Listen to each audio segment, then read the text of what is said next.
I'm going to go ahead and call the meeting to order. This is my one meeting a year that I get to do this. So we do have a brand new board member here joining us today, so I thought we could start off with some introductions. I'll start and just go right around the table so you can get a sense of who you're working with here tonight, Josh. So I'm Lynn Coda, I'm the superintendent for Franklin Northeast. Just say your name and what role you have on the board or what your roles are. All right, my name's Devin Lumbra. I'm on the Richford side of ER. Introduce yourself. My name's Josh Muir, just resident of Enosburg, just got roped into this somehow. But here, willing to learn and see where it goes. So Josh is our brand new Enosburg board member here. I'm Kelly Dean. I'm the principal of Richford Elementary School. I'm Jan Hubbard, the principal of Enosburg Elementary, where your son goes. I'm Matt Webb. I'm the principal of Enosburg Falls Middle and High School, where your son hopefully will go. And Nate DeMar, the director of Coal Oliver Center. I'm Beth O'Brien. I'm the principal of Richford Junior Senior High School. I'm Courtney Fletcher. Sorry, I need to catch my breath in a minute. Oh, it's ERUUSD that's coming. I'm like, oh, there's somebody in. I'm the communications coordinator for the district and the board person extraordinaire, and Lynn's administrative assistant. I'm Morgan Table. I'm the business manager. Akua Smith, Enosburg-Richford board member. Sarah Herdevies, Enosburg-Richford board member and SU board member. Margaret Wood, Mr. Richford, I'm on the Richford side. I just want to confirm that you went and did your oath of office. Yes, I stopped in there this morning. Fantastic. So we're good to get started. So we're going to start under board organization. So at this time, I will accept nominations for board chair. I'll nominate Mort. Any other nominations?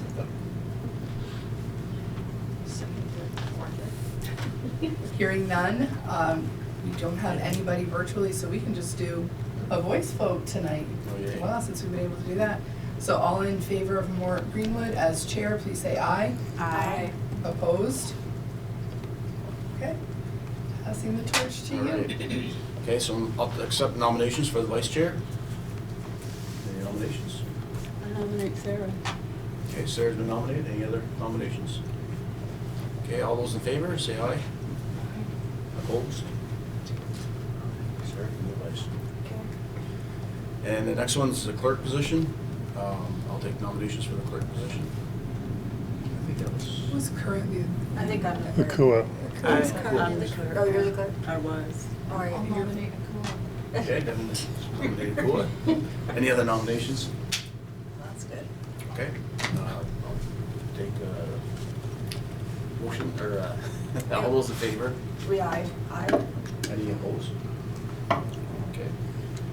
Next is Supervisor Union Board Representatives. There's 3 of them currently, as me, Sarah, and Akua. I'll take any nominations. Sarah and Akua. Okay. Any other nominations? All those in favor? Aye. Anyone opposed? Next is the policy committee for 2 members. So you can reorganize to that one in the middle of this year. And it was Elijah who was the main person, the primary, and then you were the backup. Right. So we made a shift there because previously we'd had 2 members from each district, and we kind of went to a primary and a backup. So if you want to do it that way, that'd be great. Okay. I nominate Mort. Okay. Are you For the able- primary? Yes. I can be the backup on So we meet on Wednesdays at 3:15, 3:30. 3:30? 3:30, generally done by 4:30. So I don't know if that fits in your schedule either, or anybody else's. I know. That wouldn't be in my schedule. No. It's the second No, because I Wednesday. work till 5.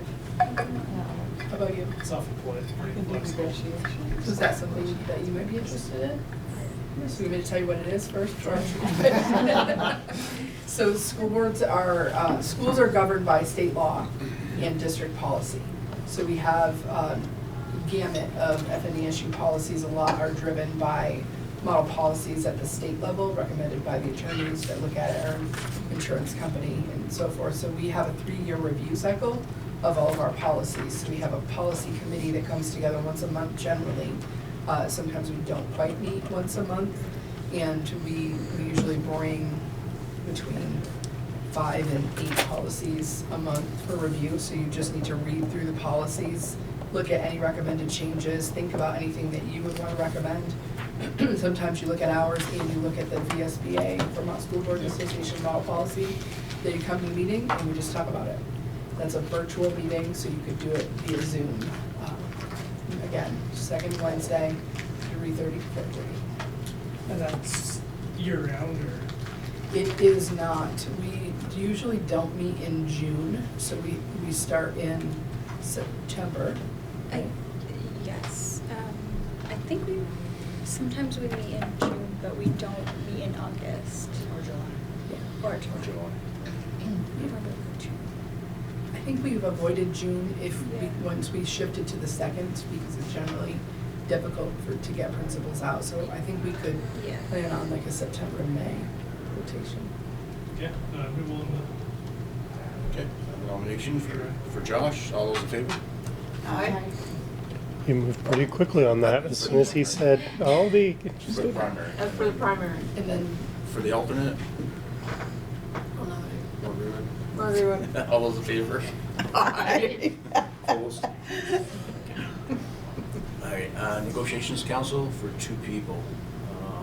Is that you? I think that was me Nakua? and Sarah and Nakua. Yeah. Currently it's Currently. Nakua and Sarah. Any other problems with that? If not, I nominate them.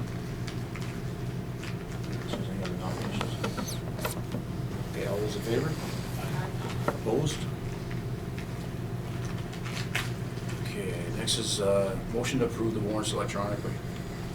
And so this is how you currently do it.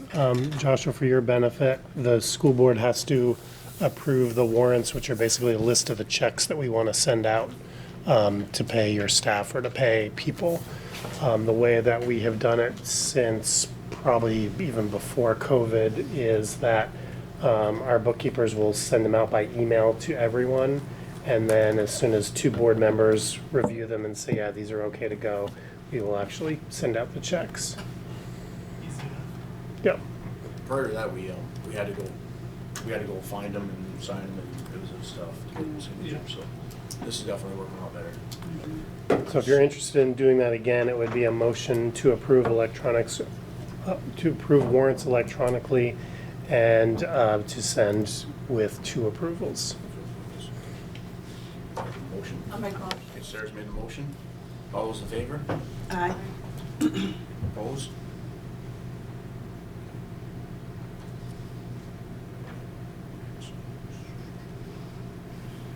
Okay, regular meeting schedule and location. So you're the second Tuesday of each month at 6 o'clock. And what we had decided to do was to rotate around the supervisory, the ER schools. Right. Do we need a motion on that? Just give us direction that Okay. that's what you'd like to continue, or if you'd like to make any changes. I'd like to continue. Yeah. Discussion on that. Is it just the high schools or is it all the schools? It's all the All schools. schools. All the schools.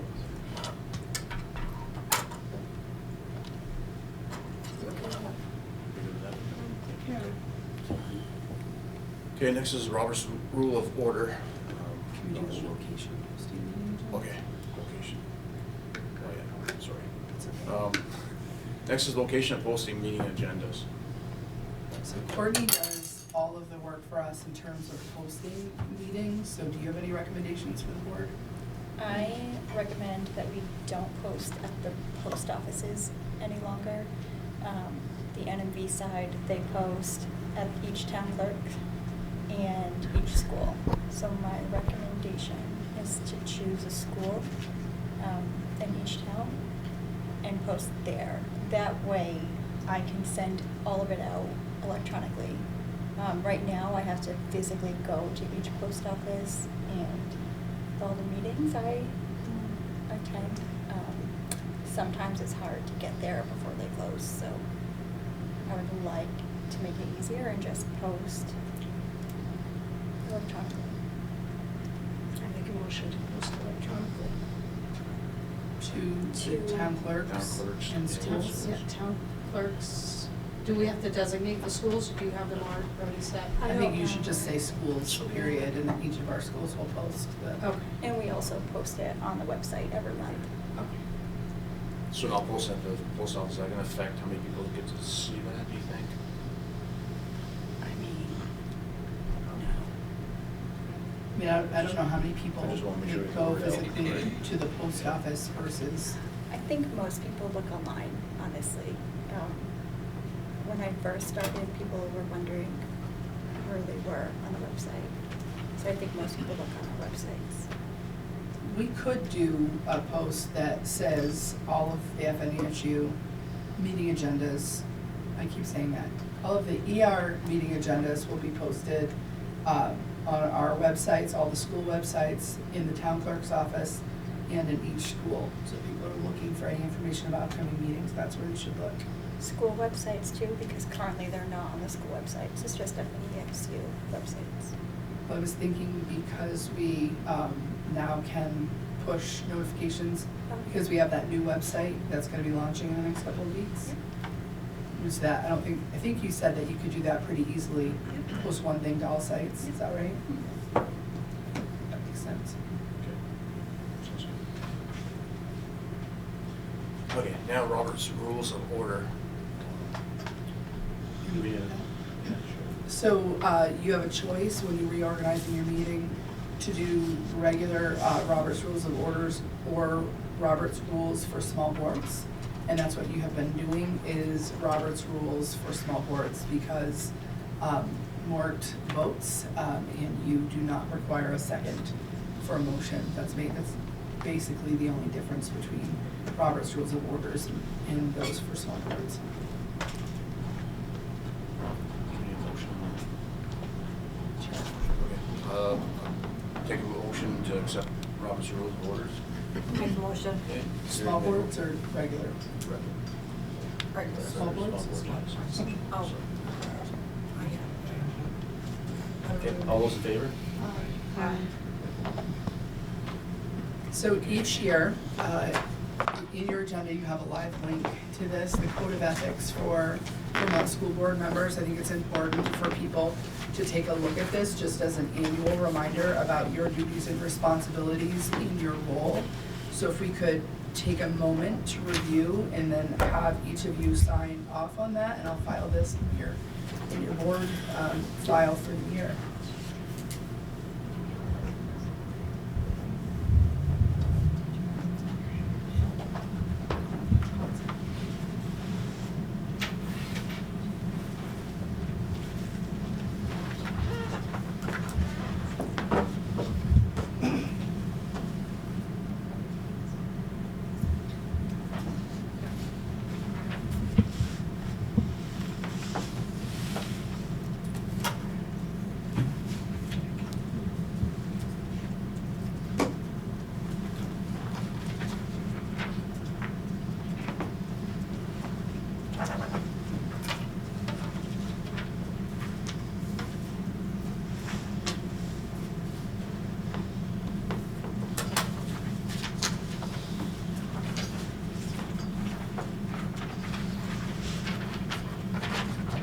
And if anybody wants to take home an extra copy, I do have some, you can grab them at the end of the meeting. Can we do the next one? Sure. So, also, if, I know that you can't click into that link, but let me see. Courtney, do you have the agenda up on your computer? Could you click the live link and share your screen? So there's a board policy, FNESU board member conflict of interest policy. Actually, you don't need to, because I think Josh and Devin can look on this computer. So I think it's important for each of you to take a look at that conflict of interest policy. Just to remember that you have power as a board. You do not have power as an individual outside of the board meeting. So when you're approached by members of the public, it's important that you remember that you don't represent the board outside of a board meeting. So making sure that you understand how important it is to avoid conflicts of interest, and also to remind people if, as they're trying to engage you outside of this, you can certainly listen, but you can't, and you should listen to constituents in your community. You should bring those concerns to the right place. So if it's something that has to do with schools or the supervisory union, you should bring it to me, and then I'll address it with the right employees. We just follow the right chain. So people shouldn't have a direct line from their complaint straight to the board. Like, it doesn't get brought to this level directly. It actually has to go through a chain of command. So just making sure that you're, I kind of did 2 policies in one, but making sure that you're being very careful about conflict of interest and just about respecting your role as a board member. Okay. Next is official media for publishing meetings. So we've never, since I've been here, designated an official newspaper. We had generally posted in for big meetings, like our annual meetings or construction projects or anything like that, in both the Messenger and the Courier. I don't believe there is a Courier anymore. So we would just publish to the Messenger, but I don't think it's necessary for us to define that that's our official newspaper of record. Next is board communications spokesman. What we have done in the past in all of our boards is media requests generally come to me, and I speak on behalf of the organization. If there's going to be a board member that speaks to the media about something that happens within the system, boards have generally appointed the board chair to take on that role. Is there any discussion about whether that is the direction you would want to go for this board? We did last year. Last year we had you. Yeah, but if there was going to be a board. Exactly. Are you good with that?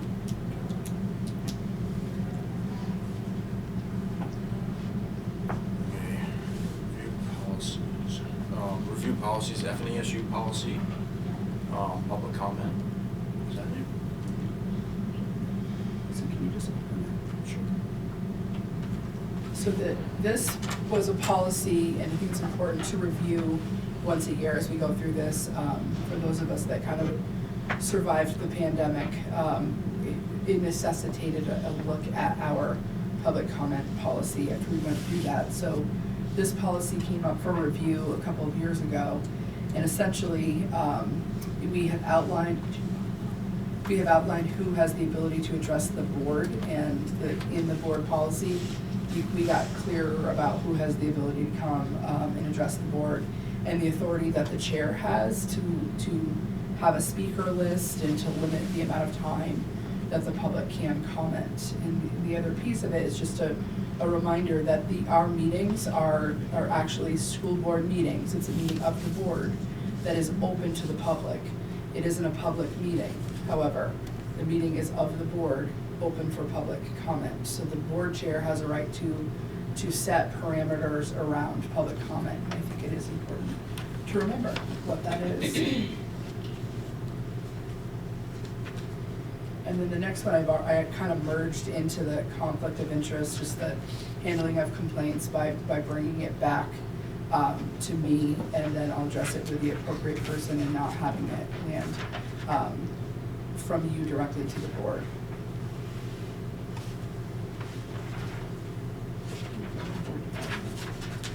Okay, board development plan. So we, from time to time, have professional learning opportunities for our boards. We've had several retreats over the years where we generally do, it's usually 3 hours in an evening. A lot of those retreats are centered on the work of the FNESU board, and they've been centered on mission, vision, goals, portrait of a learner work within the SU. There are also other professional development opportunities that you have access to as members of the Vermont School Boards Association. So Josh, you'll start getting on your FNESU email information from the VSBA. So you'll have access to webinars. You'll also have access to in-person trainings. I know Akua has attended several of those at this point and some of those are really good and informative, especially if you're new and coming onto the board, trying to understand what your role is on a school board. So consider those as they come out to you. You'll see those opportunities. And the other piece is just that something I want to get better at is onboarding new board members. I will reach out to you, Josh, and try to do a little work with you, just bring you through we have a toolkit for board members, and I'll bring you through that handbook and kind of walk through, try to do a better job than I did. Next is current legislative issues. So this is really, I think that the point of having this in,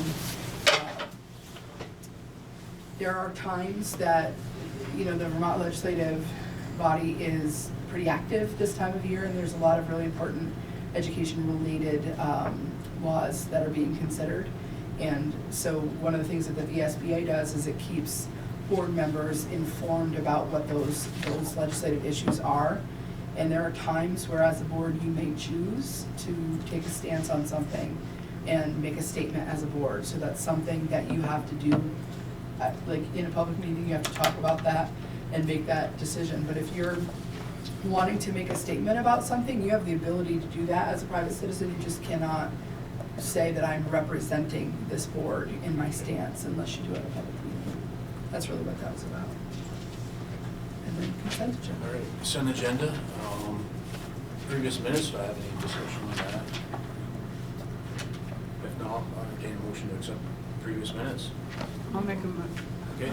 I'll make a motion. Who has made the motion? All those in favor? Okay. Agenda prioritization. You need to, No.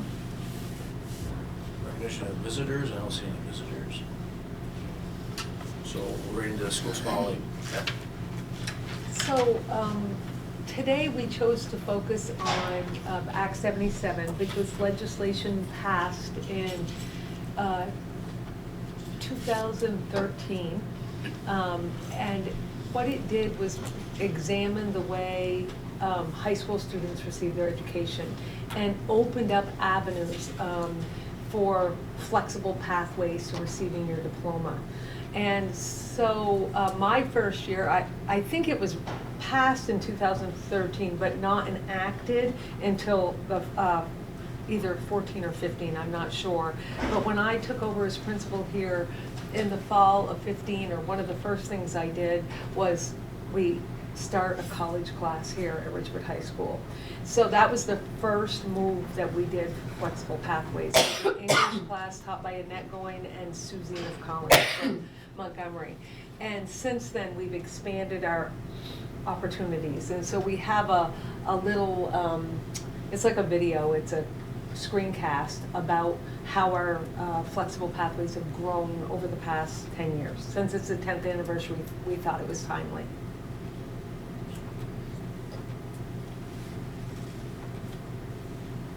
'24 marks the 10-year anniversary of the enactment of Act 77, Flexible Pathways, the initiative that supports flexibility and creativity in the way students access their education.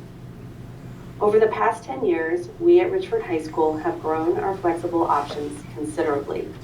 We do not approach education as one size fits all.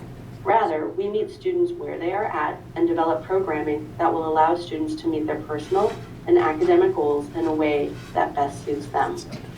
Here are some highlights of our flexible options. We offer concurrent dual enrollment classes at Richford High School, which means students can take college classes during their regular day in the comfort of their own high school and with familiar instructors. Students earn high school and college credit, which allows them to begin their college transcript before they graduate from high school. Having the classes offered during the high school schedule eliminates barriers and allows all students to access the classes, not just those with transportation or those who are proficient in taking online classes. Some examples of college classes that we offer or have offered in the past include contemporary world literature, effective speaking, introduction to psychology, calculus for engineering, and Introduction to Chemistry. We have made the conscious decision to offer dual enrollment classes instead of advanced placement classes. This is because college credit for AP classes is based solely on a student's performance on the final AP exam, not in the actual AP class itself. A student could earn an A in an AP course, but not score high enough on the final exam to receive college credit. This is not the case with dual enrollment. With dual enrollment, students earn college credit as long as they pass the course. Because concurrent classes are taught by Richford High School instructors, the cost is only a fraction of what a student would pay if they were to take the course on a college campus or online taught by a non-Richford High School instructor. Students will often pay out of pocket for concurrent classes, reserving their 2 free vouchers for an on-campus or online class. This strategy maximizes the number of credits students can receive.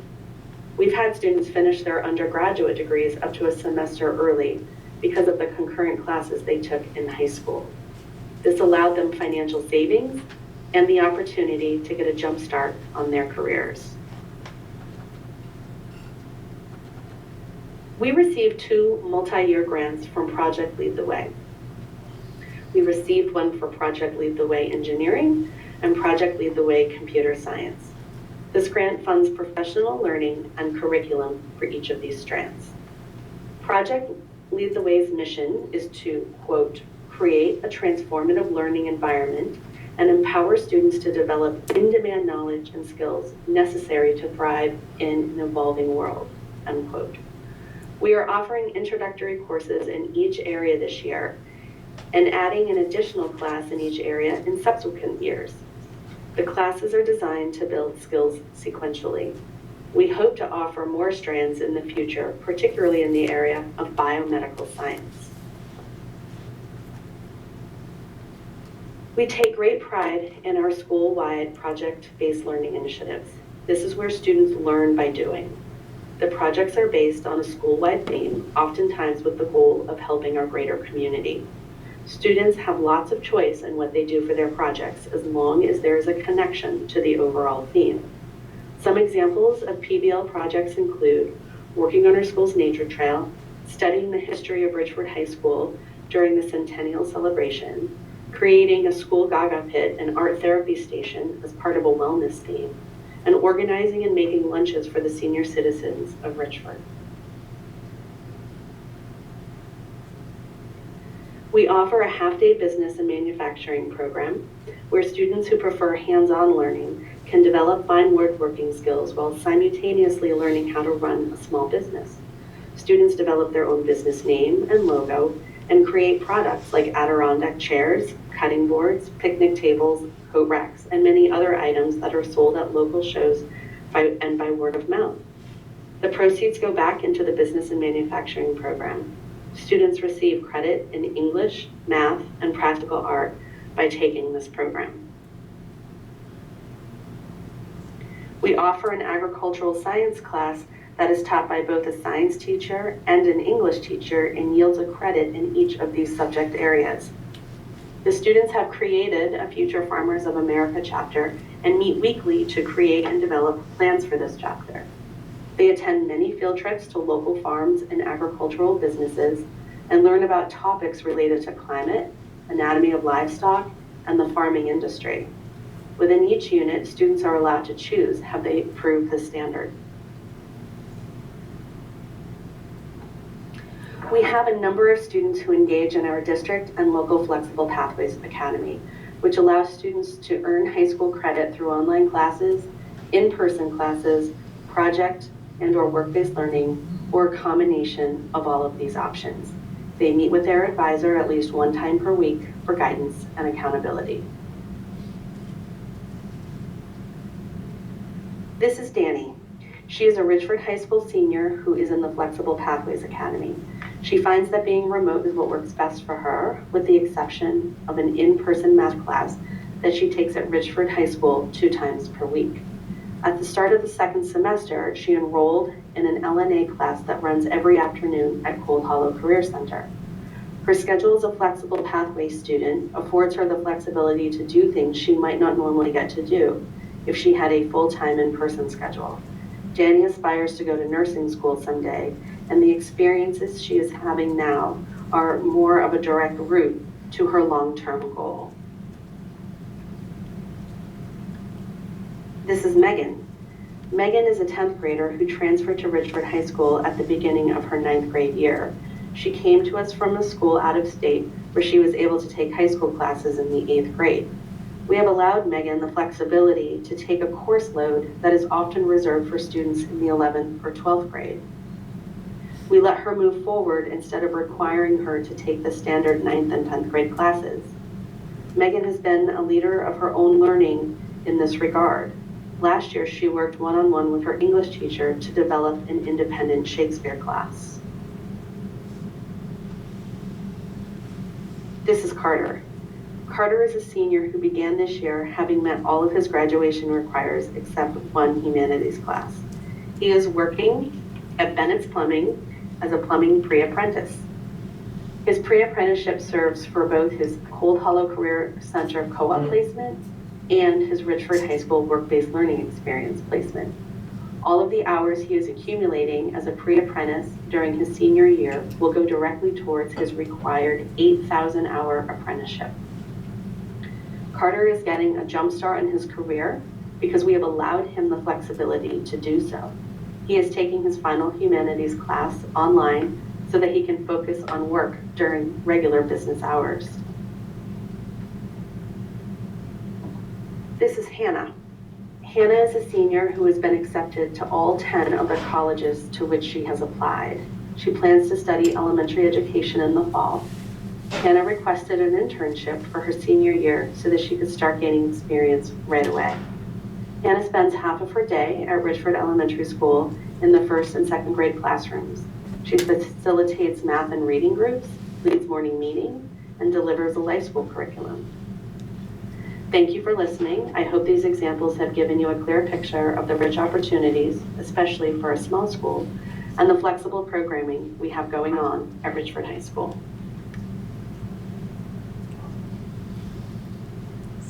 I just want to add that I do believe that we've had a few students graduate a year early. In addition to the students doing early college, we have 2 students doing early college this year. I think Madison Barber, who was a student both at Cold Hollow and at Richford High School, maximized her credits so that she graduated a full year early, which is a substantial savings for families. And if students are paying for the class that are concurrent, it's like less than $200 because the instructors have to have a master's degree in their field, and they're accumulating the credit, and we feel that it's a much more direct route to college credit than AP. And so that's why we've made the decision to go that way. I appreciate you sharing that, Beth, and I also appreciate seeing some real examples of how kids are looking at their interests and where they're heading with their career, and how through the flexible pathways we've been able to offer them opportunities a traditional high school pathway wouldn't. 10 years ago, this was not done. 10 years ago, pretty much every 9th grader, every 10th grader took the same block of classes, and it's not that way at all anymore. So. Thank you for sharing yours. On to Morgan. I got a lot for you tonight. So I think I want to start with the wood chip boiler. I had sent out a message to you earlier this morning regarding some motions that we need tonight. For a bit of a recap for you, Joshua, we have, in the past, we had a wood chip boiler here that heated this building primarily. We spent a lot of time with some grant money investing in tightening up the windows, and we did such a great job with that the boiler was oversized for what it needed to do now, and there was a lot of tweaking done to that, and none of it ever got it to a point where it was functional anymore for the building. So That was no longer being used. We are going out to bid for a replacement unit that would be more appropriately sized. We would scrap the one that's in there if we're For unable another to wood sell chip it. unit? Pardon? For another wood chip unit? Yeah. And so as part of this process, we've hired a consultant to kind of walk us through this. Because of the likely price tag, according to Vermont bid law, we have to follow a pretty prescribed process. We have to pre-qualify bidders, so we have to go through the stages, invite bidders to come in and send us their credentials. Once we pre-qualify bidders, we send out an RFP.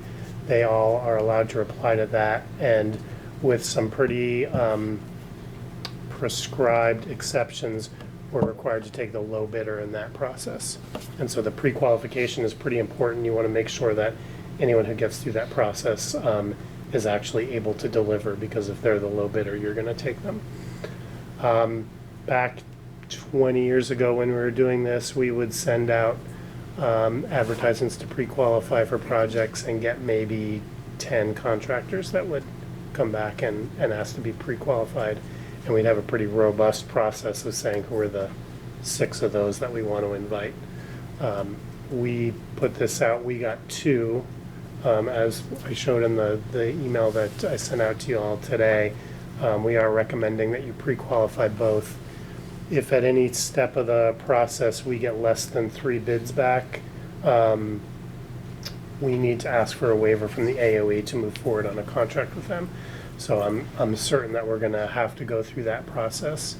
What I'm asking tonight is for the board to pre-qualify the 2 contractors that sent in pre-qualifying packets as one motion, and the names of those are Furling Energy and Lime Green Heat, both out of New Hampshire.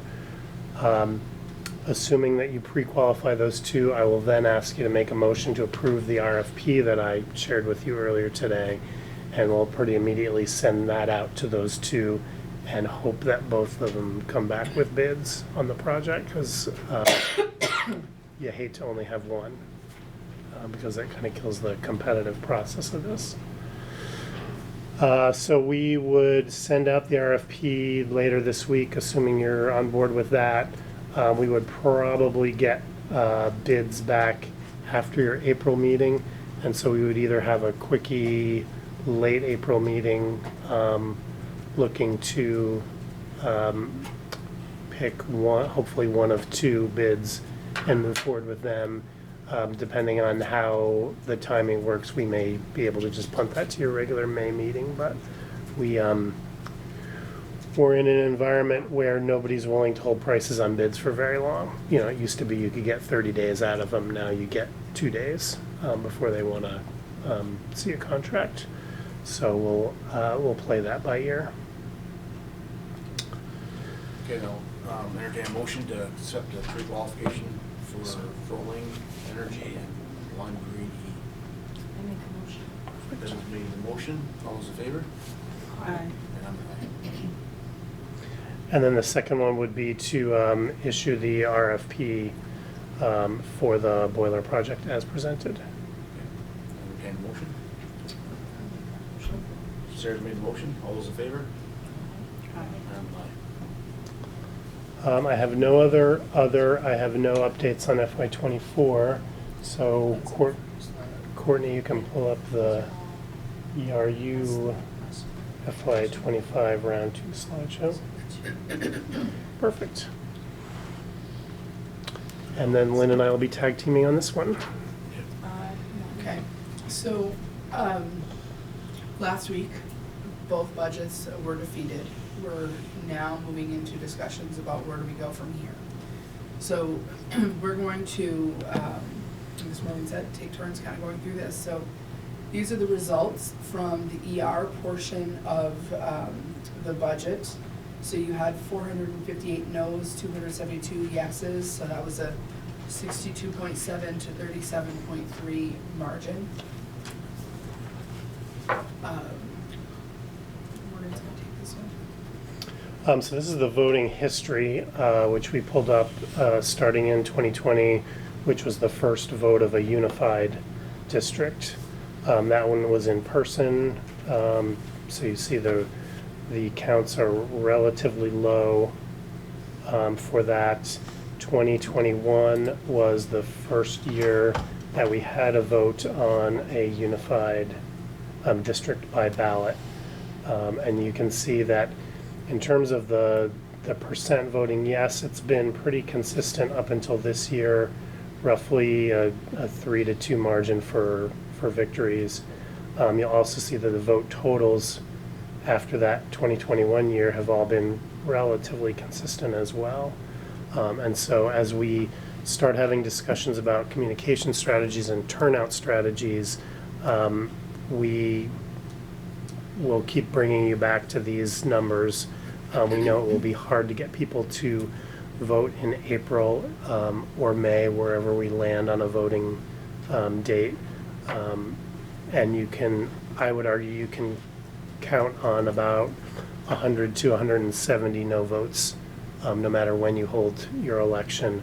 And the trick will be to make sure you have 171 yes votes when we go back to vote. Next one. So we looked at the voter turnout for each community. So there were 384 residents of Enosburg, 363 residents of Richford who voted. Voter checklists are public records, so we asked for the checklist from both communities, so we're able to go through and kind of take a look at, you know, are there populations of people who either really showed up to vote or didn't show up to vote, to kind of inform what our communication plan is as we prepare for this next round. So on the other side, that vote was defeated by a much narrower margin. It was defeated by 49 votes. So just to give you an example of how we use the voter checklist, I thought, okay, these are 4 towns. I'm just gonna grab Montgomery.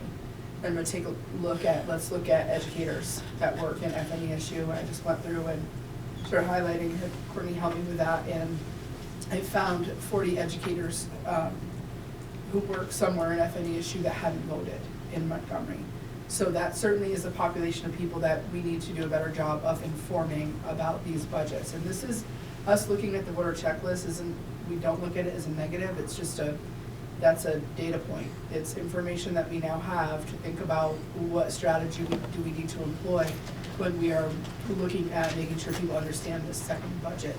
So certainly I'll be reaching out to principals and asking for some time, whether it's an opportunity SU-wide, sorry, or at each of your local schools to go talk about budget and in-school funding in general, because I think it's really important that our employees understand, because they do represent quite a number of our residents. And then the next time this board comes back together, we're going to bring those voter checklists, and we're going to have Enosburg board members sit with each other and the Richford board members sit with each other and go through and think about, like, who do we know?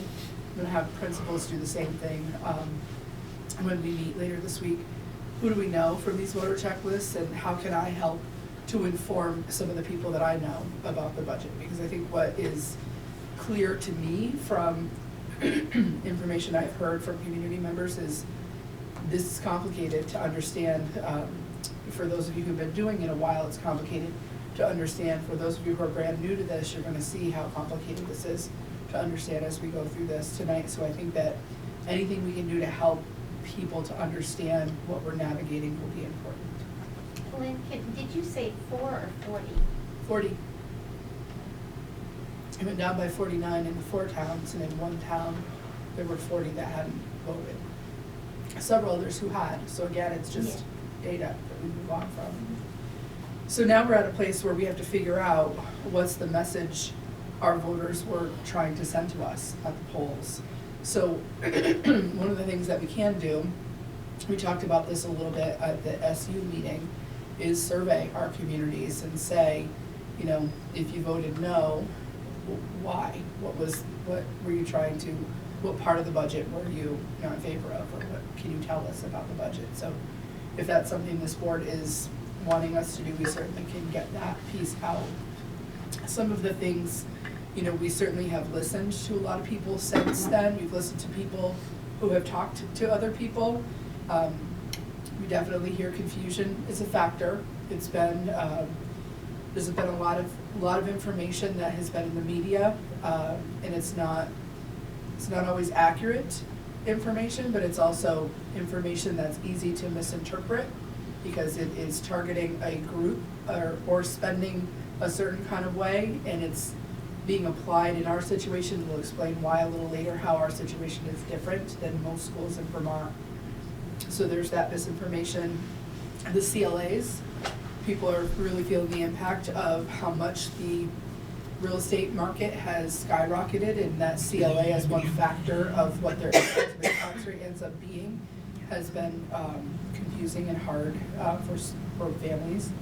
The yield is also something that's really complicated, and the yield is set at the state level, and that's based on how much spending overall in the state happens on education. So any changes either up or down negatively and positively impact our budgeting. We do not understand that piece. We have we have gone over with this board, with all of our boards, how much that pendulum has swung in the last 8 weeks. We're going to talk about that more in the slideshow. That piece has been really hard to navigate through this budgeting process. And the media has focused a lot of their attention on systems who were historically advantaged by the old system. But unfortunately, our communities were hearing about some of that messaging, and they were applying it to our spending plan. So we need to work on that. Did you want to say anything? I'm just getting in our notes how much we're paying, how much the state pays in the non-homestead. Yeah, I think we'll get to that later. But if you go to the next slide, I'll talk a little bit about the yield. And this is really just to lay the groundwork or to acknowledge what a chaotic budget year this has been. And so very briefly, in terms of how we as a state set tax rates, we start with the amount of money that we need to spend out of the education fund, which is roughly your budget, less any money coming in. We divide that by the number of kids, and we'll talk about the weighting of kids later, and that gives you a per pupil spending amount. So we say with this budget we're going to spend $10,000 per kid. The legislature then eventually will set a yield rate, which is the amount of money you can raise with $1 on your tax rate, and dividing the per pupil spending by the yield gives you your local tax rate. So on this chart, the red line that's going across is the tax rate that we have for FY24, which is $1.18-ish, I believe. The blue line is the projected tax rate, so that's the pre-CLA rate, but what we're anticipating that to be. And the yellow line is what the anticipated yield amount is. And so you can see that those two move opposite each other. And as the yield rate goes up, the tax rate goes down. So starting from the left, at about January 9th, I think, was when you all warned this budget for the first time. At that point, we anticipated bringing to the voters a tax rate of around $1.15 or 3 cents down. The legislature almost immediately came up with a new projected yield amount. They looked at other revenues that go into the education fund, probably rooms and meals tax, lottery, Medicaid transfers, things like that. And they decided, well, the yield's going to have to come down a little bit. And so almost as soon as the ink was dry on the budget, that $1.15 was up to a little over $1.18. They made some more revisions across the next week. The yield went up, the tax rate went down again, and so this, I think, was after we went to press, unfortunately, but the anticipation then was at $1.13, let's say. The legislature then started catching wind to all this additional spending that Lynn tipped, and we'll talk about in more detail later, but they started putting some tax rate values on that, let's say, trying to figure out what that was going to cost the education fund. And so by the time we got into the last week of January, they were predicting that the yield was going to drop significantly, and this budget that we had warned and we'd already advertised to folks the tax rate associated that could have, at one point, could have been as high as $1.52. The legislature, and again, we'll go into this in more detail later, decided that that provision of Act 127 need to be fixed. Once we hit about this February 6th, they had a plan that seemed to be sliding through pretty quickly of how they were going to fix that. And you'll see the projected tax rate for here dropped pretty significantly to around $1.10. It's moved up and down since then, but it's been pretty stable since that fix went into place.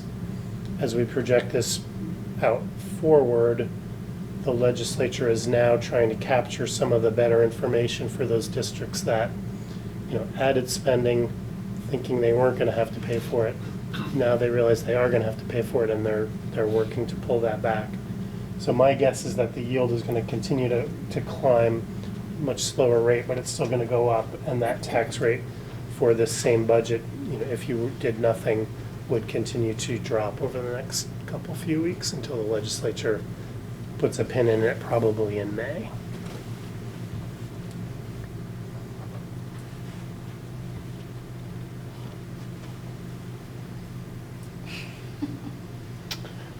So this is me.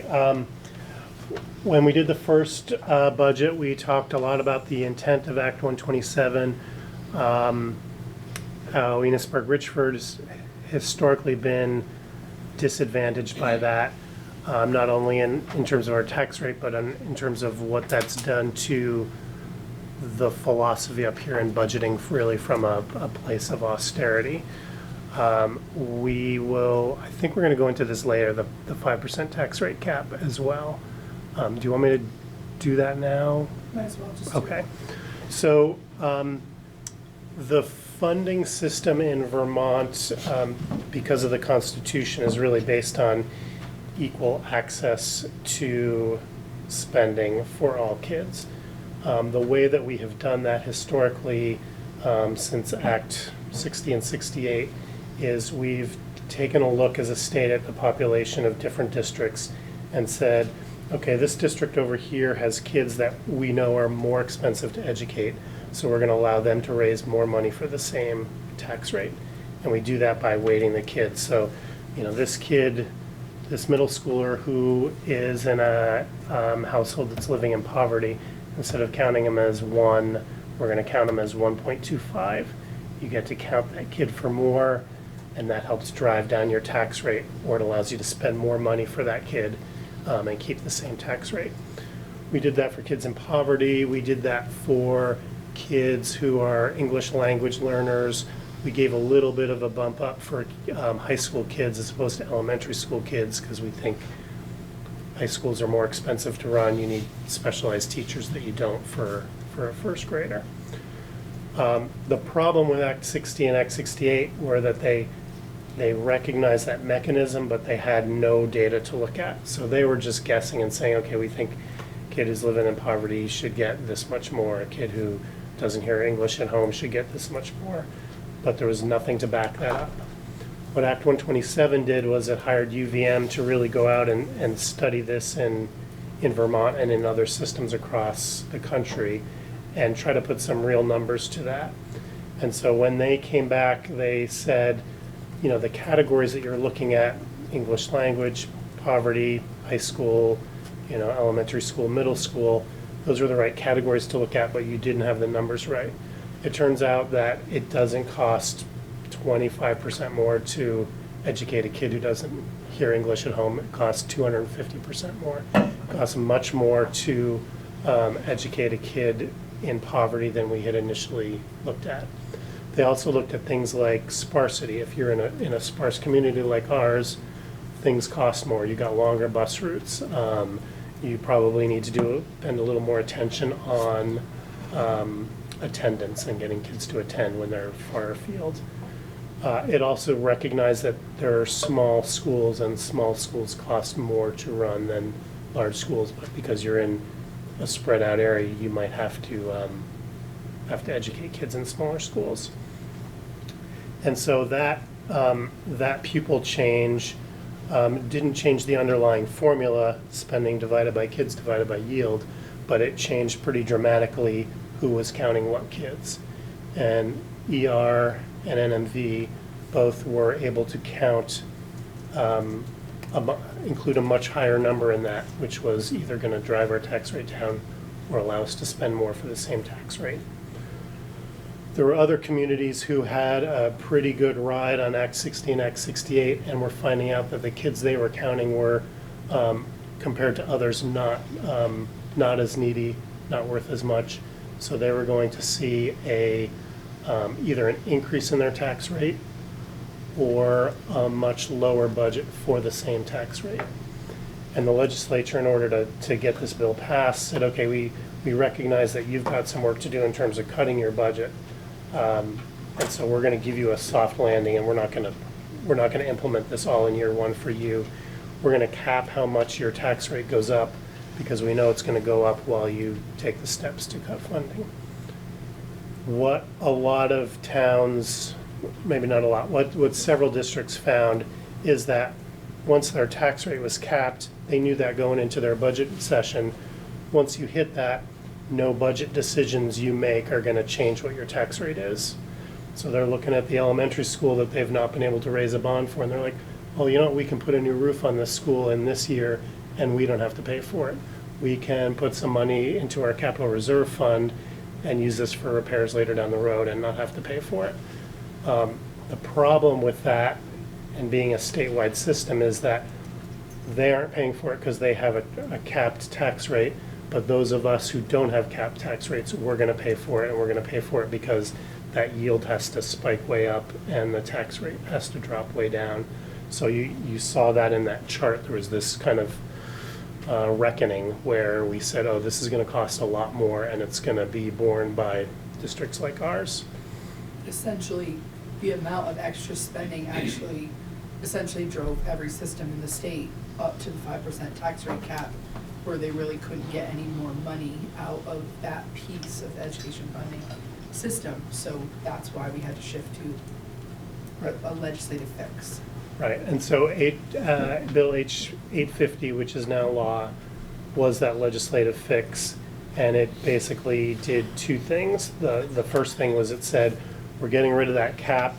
We're going to go back and we're going to say, yeah, if you saw a big decline in student counts, we will give you a tax break on your rate, but it's not going to be tied to your spending. It's going to be tied to the number of kids you lost.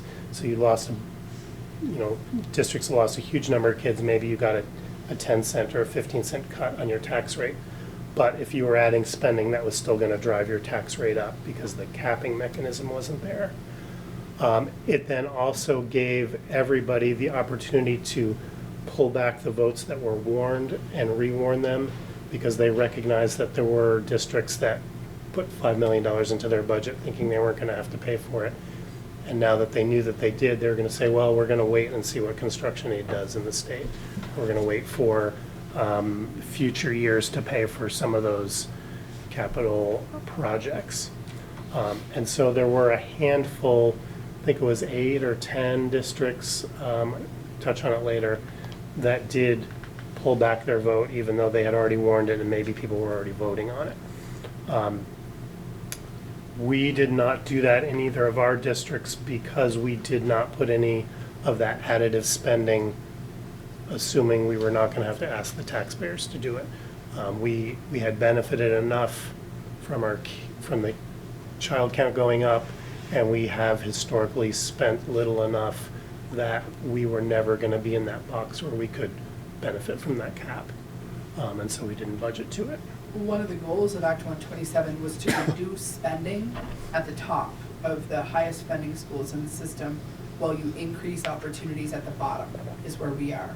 So there were dollars added to our budget, and the idea behind Act 127 is we had that additional capacity because of the additional students, so it didn't drive our tax rate. That added spending didn't drive our tax rate the way it would in a typical year. So what we did was intended in 127.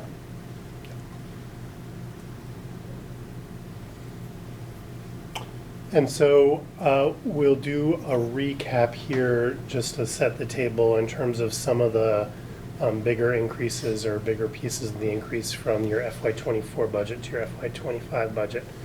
And this is still a work in progress as we pull these numbers together, as we're also trying to pull together the meetings and other background information. So just the increase in health insurance was about $100,000 on this side. That's a pretty significant start for something that you don't have any control over.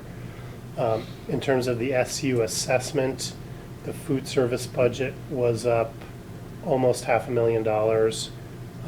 That's largely due to food costs. For those of you who were at the SU meeting earlier tonight, you know, although labor costs are going up, Dawn has actually reduced the number of staff in the food service program.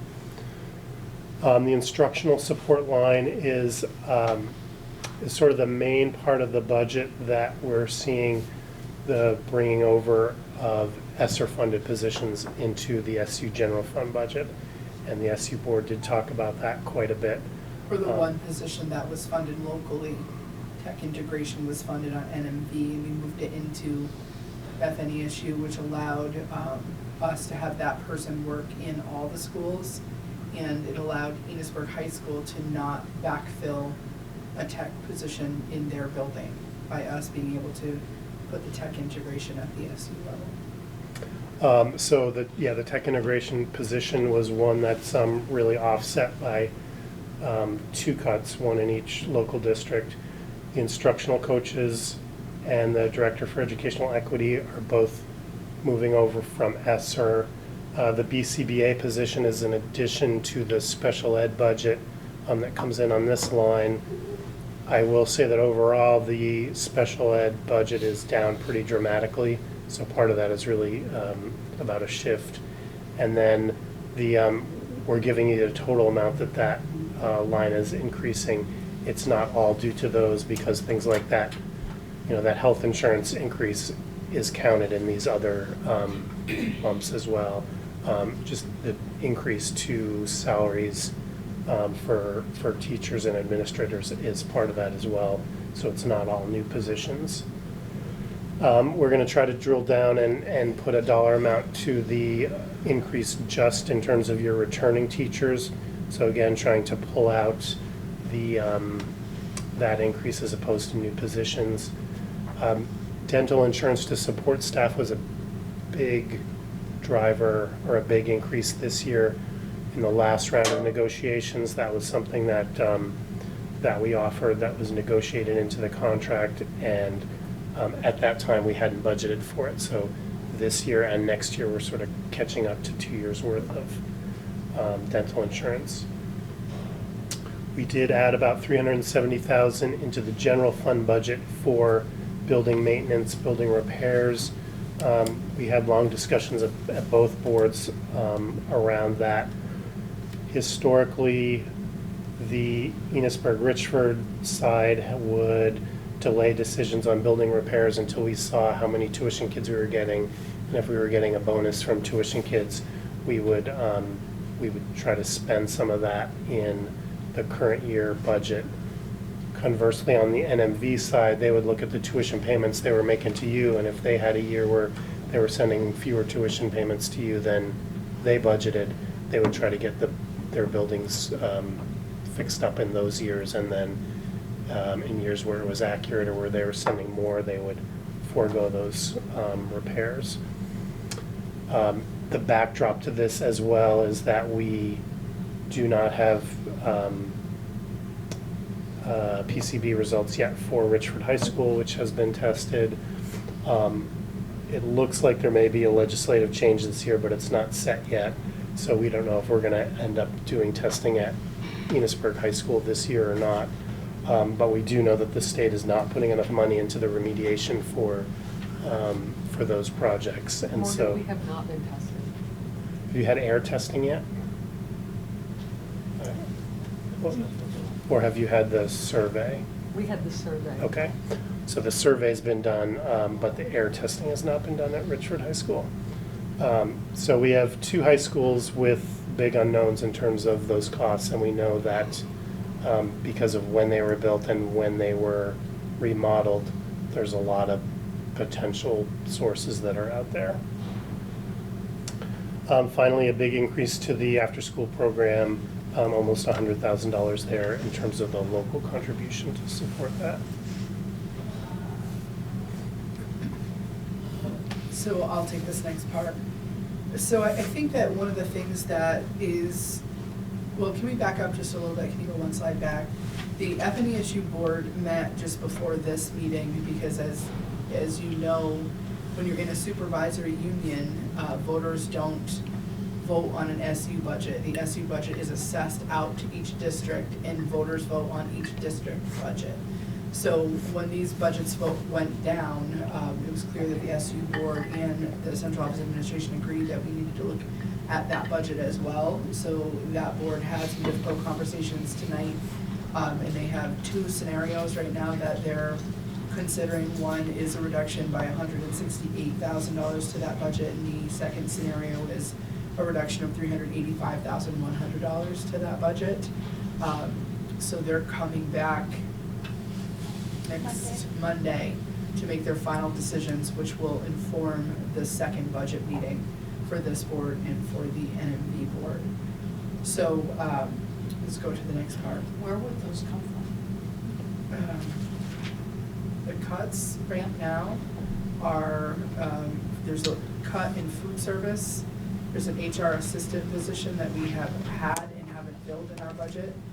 It's reducing that. There's a reduction in curriculum, one of the curriculum director positions from 260 days to 200 days. So there's some of that savings. That's the first line. The second line would be not offering FPA to K through 6 students. Okay. And related to that, in terms of it's something that that board is looking at, would be some changes around how we're funding the after-school program. So right now, as I mentioned earlier, you've got an increase of $99,000. That's kind of, it's not an assessment, but it's an amount of money that you're committing to the after-school program.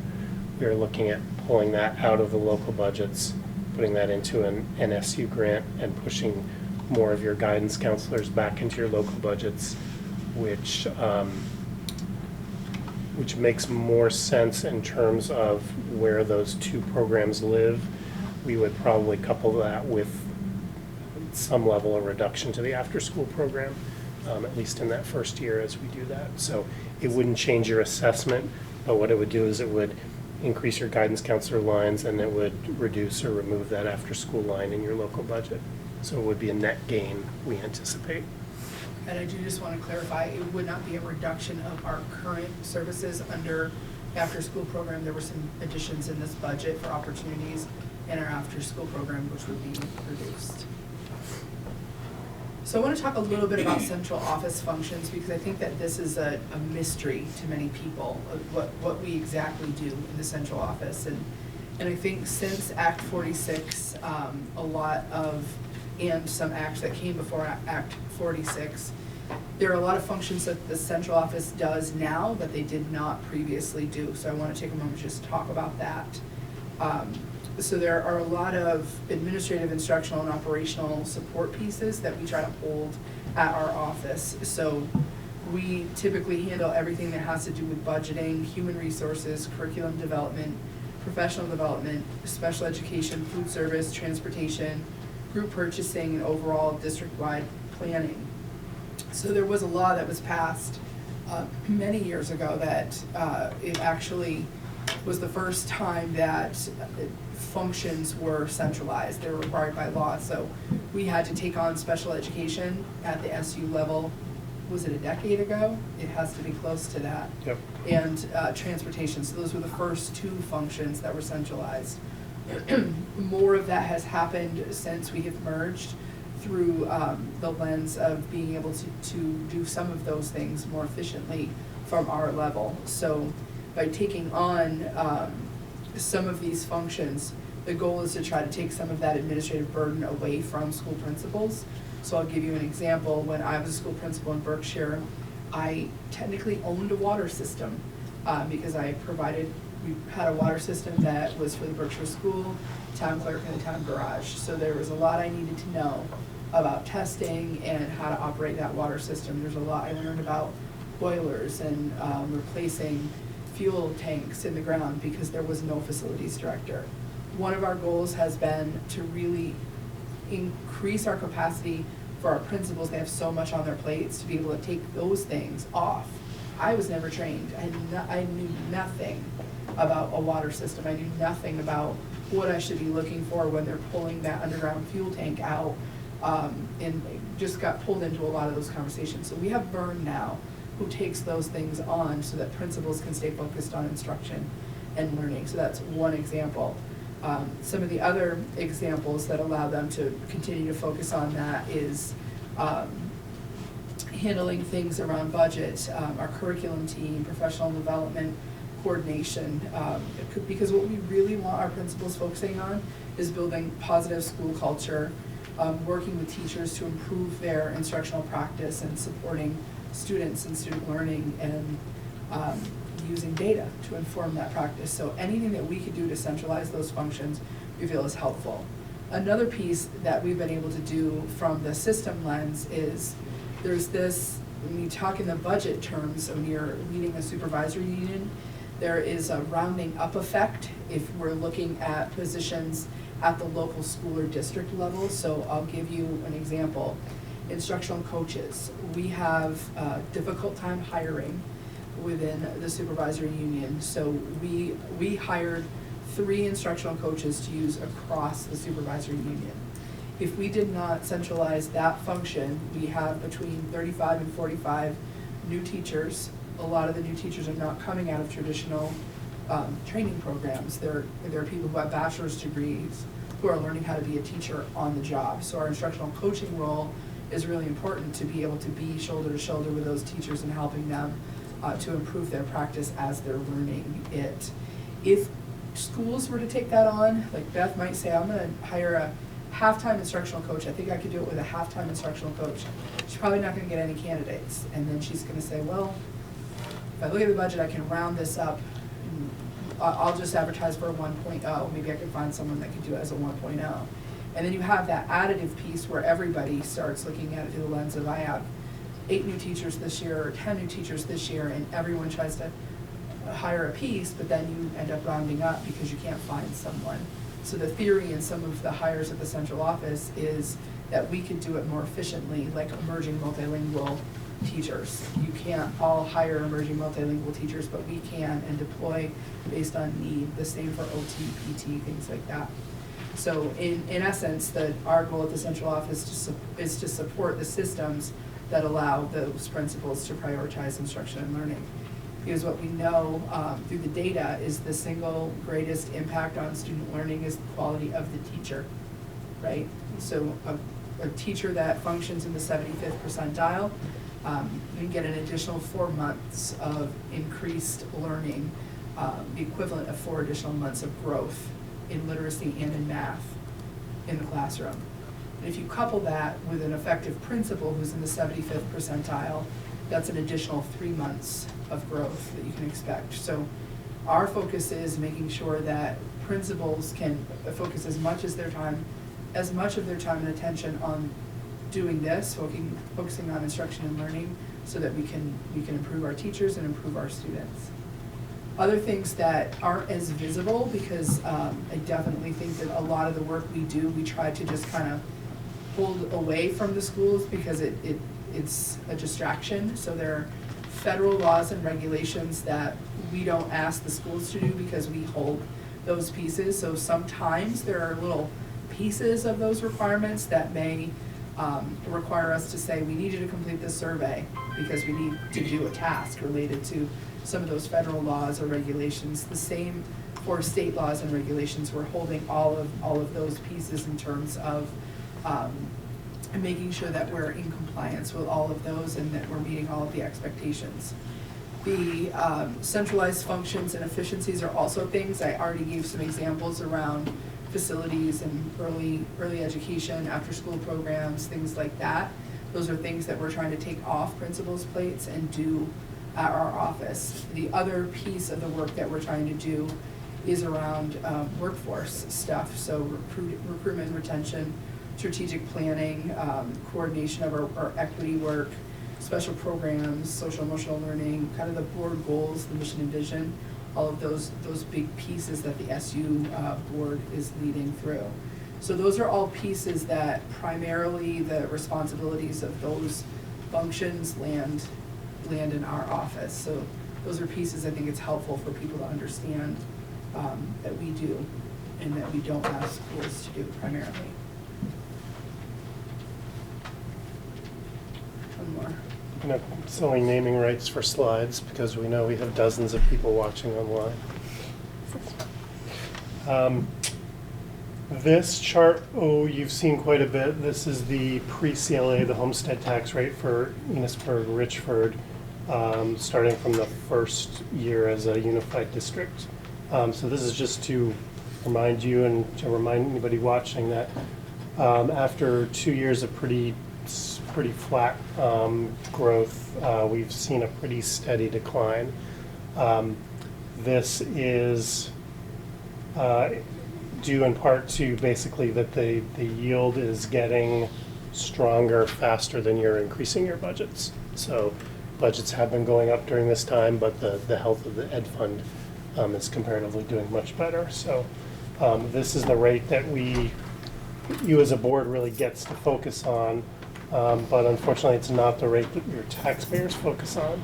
And so in the next slide, you'll see what happens after we apply the common level of appraisal to it. You can go to the next one here. So you'll see that the red line is Richford, and that has been bouncing around quite a bit the last 2 years. The green line is Enosburg, and despite that district rate going down, Enosburg has seen a steady growth in their post-CLA tax rate, the tax rate people are actually seeing on the bills. That is a function entirely of the hot real estate market over the last few years. And so the CLA, again, is there to recognize that a house that's listed on the grand list in Enosburg for $200,000 is not necessarily at the same value of a house listed in Richford on their grand list for $200,000. The way the CLA numbers are right now, according to the state, and they look at recent property sales across each town, the state would argue that a house that's listed in Enosburg where they have not done a reappraisal in a while, a house listed at $200,000 would actually be worth $268,000. And so applying the CLA is how they get the folks in Enosburg to pay based on fair market value of their house. Conversely, in Richford, which has had a reappraisal recently, that $200,000 listed house, according to the state, is only worth $186,000. And so their tax rate is brought down below that black line because they should be paying less because their fair market value is less than what's on the grand list. The big switch in Richford in the last 2 years is that somewhere between FY23 and FY24, they underwent a townwide reappraisal. So everybody in theory saw their property values go up to a more accurate level. If it had been at 100,000, it was probably at 150 or 180. And according to the state, and this is pretty common across the state for these reappraisals, they actually overshot. And so if they were at 100% CLA, their actual tax line, that red line, would be tracking exactly with the black line, the district tax line.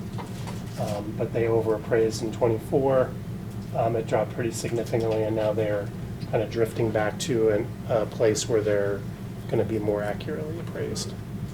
That's an indication that they were overassessed last year, overvalued, likely with the property valuation change, the reappraisal, and then this year it's kind of right sizing a little bit. So properties are continuing to increase in Richford, but I think that there is some confusion right there in this community because I think that I think that the reappraisal was felt deeply in Richford last year when property values grew maybe more sharply than what community members thought they were going to grow. It drove your tax rate down really, really low on that side, but I think that property values went up markedly, so they felt a real difference in the tax rate. That increase that they're feeling this year is based on that now declining CLA, which drives that tax rate back up. But still, if you look at historical data, if you follow that black line, which is the district level tax rate, or even the red line, which is the real tax rate, it's significantly below where it was 4, 5, and 6 years ago.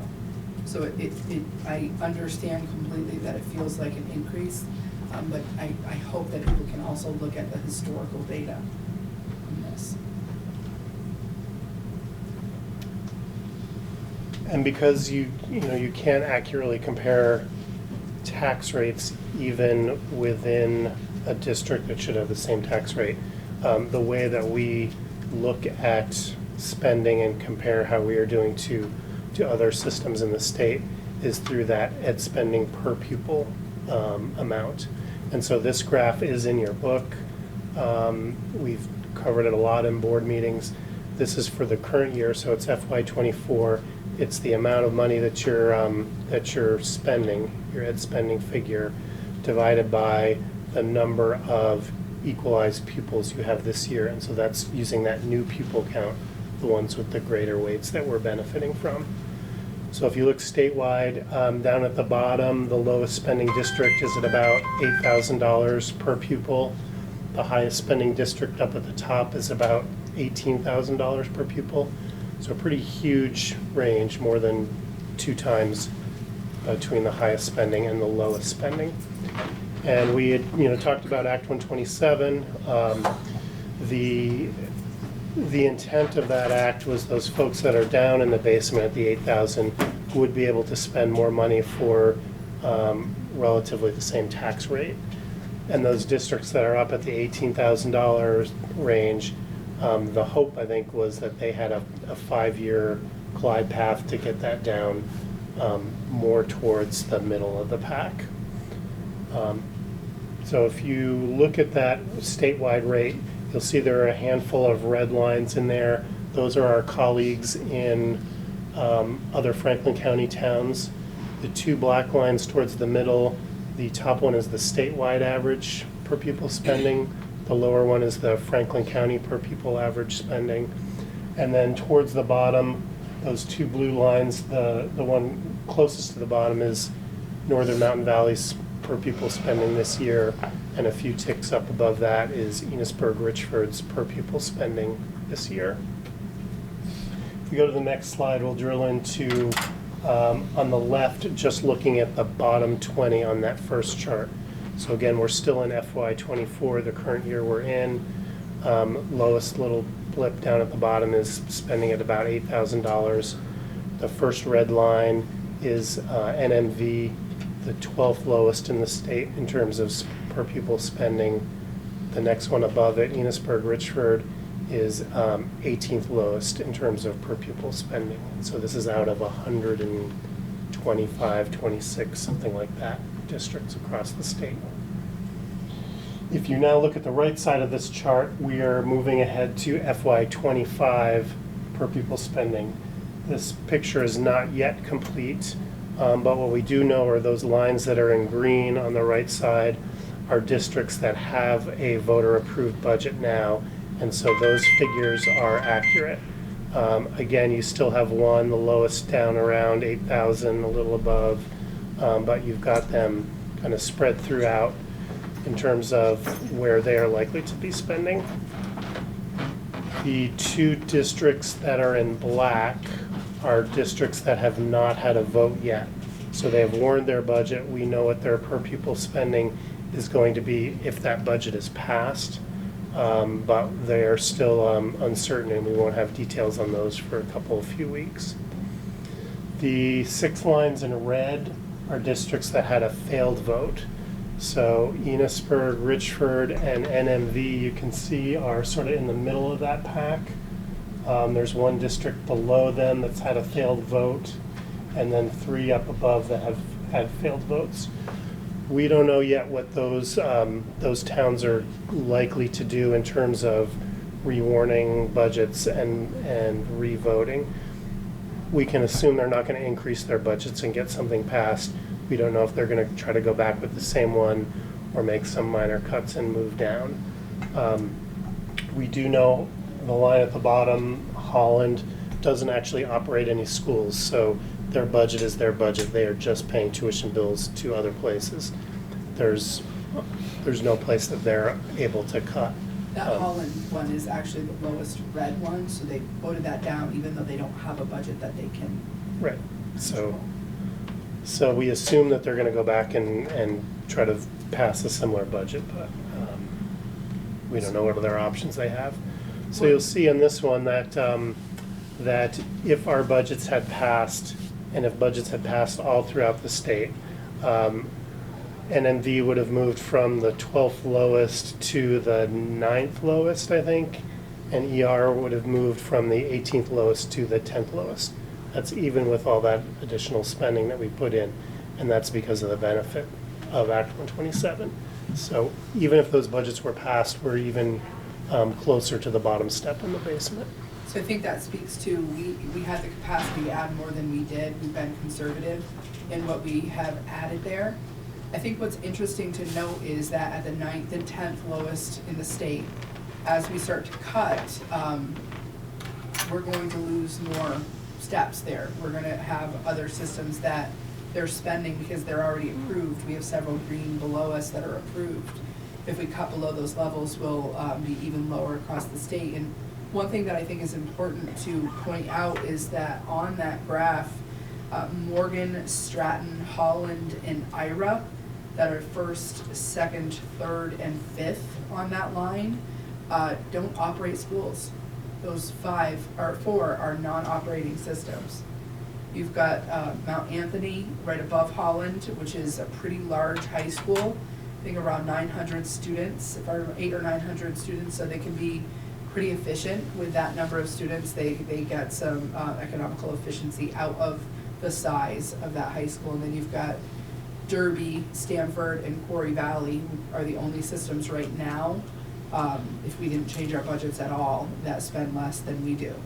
So the reality is that we're likely to cut, and again, as I said, we're going to be dropping lower than 9th and 10th lowest in the state. So in Vermont, last week, 30 school budgets were defeated. There are still communities that haven't voted yet. So there are some communities like Essex-Westford who typically vote on their budgets later than town meeting. So there are 14 school budgets who are regularly scheduled to vote after town meeting. There are 8 school budgets who chose to delay their budget vote, and that was based, we think, on H 850 and the ability to pull back some of that spending before they went before their voters. And some of those budgets will be voted on. I think at least one is happening later this week.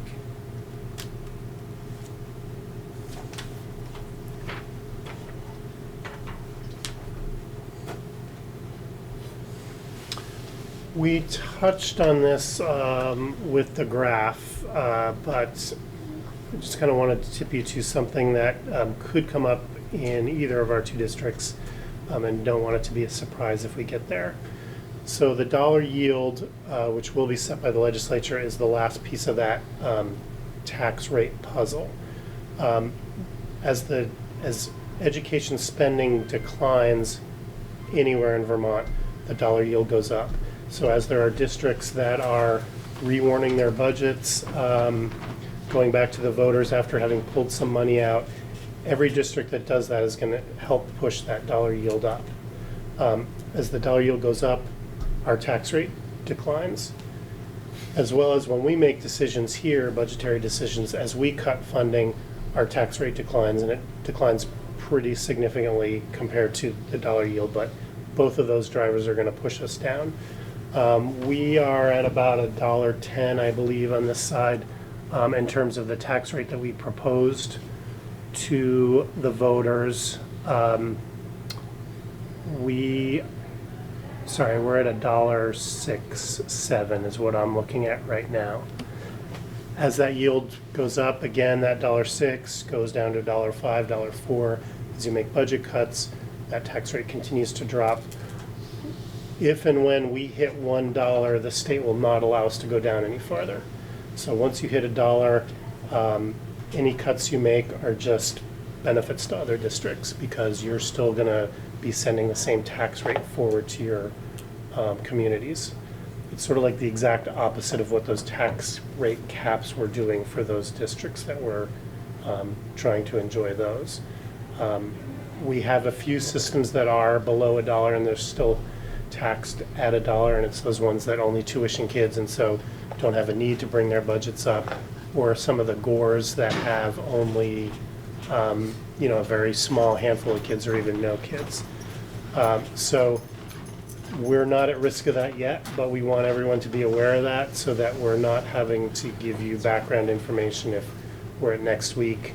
The yield has gone up significantly because of what other districts have been doing, and we're saying, no, you don't want to cut anymore because it's not going to benefit your communities. So part of this is why we're not making all the decisions tonight, why the SU board didn't make all the decisions. We, in terms of timeline, have a proposed April 30th as a re-vote date, and part of that is strategic because the more information we have from other systems who re-vote or even re-warn budgets that are less than what they warned the first time around, that should continue to drive the yield amount up, which will drive our tax rate down. So we want to be careful about finalizing so that we don't finalize our budget cuts to a place that doesn't benefit our tax rates anymore, to what Morgan just said about that tax rate floor. So it's a balance we're trying to walk with, making some respectful reductions if they're impacting our taxpayers.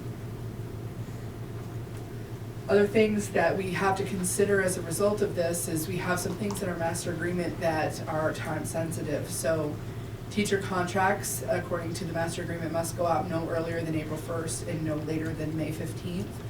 That April 1st deadline is much earlier than it used to be, and that was strategic on our part because hiring these principals will attest is incredibly challenging, and the later we get into the hiring season, the more challenging it gets. So my recommendation is that we offer most contracts on April 1st still. We will have a line of staff members that boards will likely want to consider sending RIF notices to, so that in case budget round 2.0 is not approved, we still have some space to make additional cuts if we have to have a third round of budgets. So again, I'm going to offer contracts on April 1st. We're looking at seniority by the time you meet again. We'll have that part be a part of our conversation as well, like how comfortable are you with what level of reduction in force notification. So in the master agreement, we have to notify by April 15th of reduction in force, but because we're wanting to offer contracts by April 1st, I would want to notify of reduction in force by April 1st. Jamie's producing the seniority list. We have to, if we're going to make any reductions, those need to be done at the district level. So seniority on NMV, seniority on ER, and seniority at the SU level. And we'll look at the language surrounding that as well. It has to do with licensure and what their assignment is as well. Another piece to just note is that in the midst of all of this, we're in support staff negotiations for next year. So we have some unknown variables as a result of that. And, our snow mud day yesterday didn't help. We were supposed to negotiate with them yesterday, and that has had to be rescheduled. So we've talked about this a couple of times throughout the meeting. If the date that the board chooses to go to vote is April 30th, we would need to warn that in a newspaper between the 21st and the 31st, which really means Friday the 29th, which means I would let them know by Wednesday the 27th. So that's sort of how we back into when you would need to finalize a budget. You would have a requirement for an informational meeting as well. That would need to be within 10 days of that April 30th. but we've got a little time to think about that.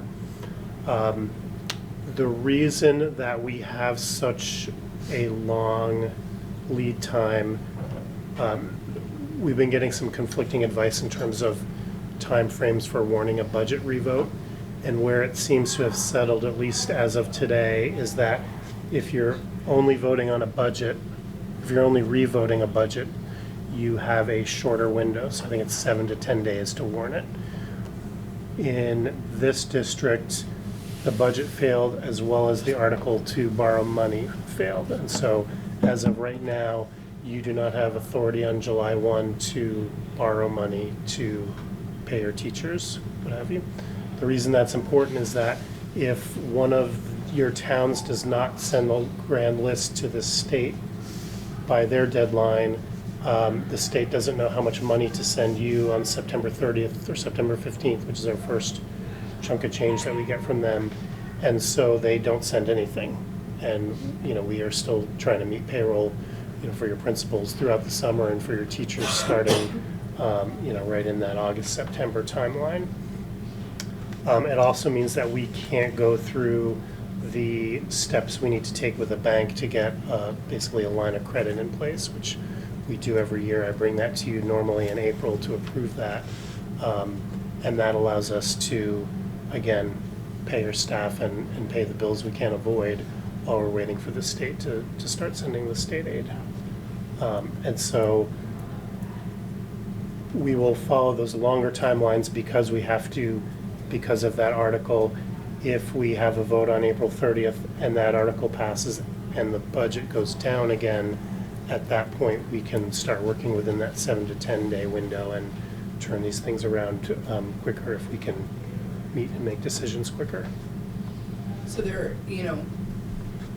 an impact on timing of when we get our budgets approved because our educators are nervous, our leaders are nervous, and there are people that are wondering where will that line be in terms of the reduction in force notice. The union has been made aware that that is a likely possibility as a result of this budget defeat. So the sooner we can get an approved budget, the sooner we can get all the contracts out to the teachers and hopefully be able to finalize our workforce for next year. The next thing that we've been talking about is communication planning, thinking about how we're going to go about this.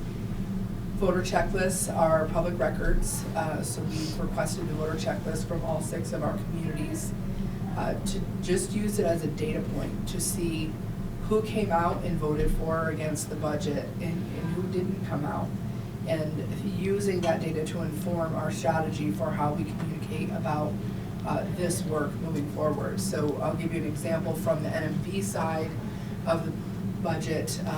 That budget was defeated by a much narrower margin. That was defeated by 49 votes. So we took the NMV voter checklist and we looked at just FNESU employees, and we found that 40 FNESU employees who live in Montgomery did not go vote. So it doesn't tell us anything about who votes for what, it's just with the check, whether you voted or not. So what that means to me is that I need to do a better job of setting up opportunities to talk with people about this budget. I also think Morgan and I started thinking about work we did during Act 46 and work we did during the Berkshire School Construction Project in offering up opportunities in our communities for coffee and conversation. I think it's going to be important, and I want you to weigh in on this, but I think it's going to be important that we have multiple information meeting opportunities, one in each community. I think we need to have one in all 6 of our communities, so there's really no excuse for people not to come out and be informed. But I think that, social media, mailers, town clerks, libraries, websites are important, but I think the personal connection is going to be the thing. At the next meeting, I'm going to bring you that voter checklist and have you, sit together, Enosburg board members, Richford board members, and we've had 2 meetings tonight. Have I already said this in this board meeting? Yes. I have, Yes. okay, sorry. You got ahead of me. So where do we go from here? We've got to think about what our priorities are, and we've got to think about what are the spending decisions we're going to make.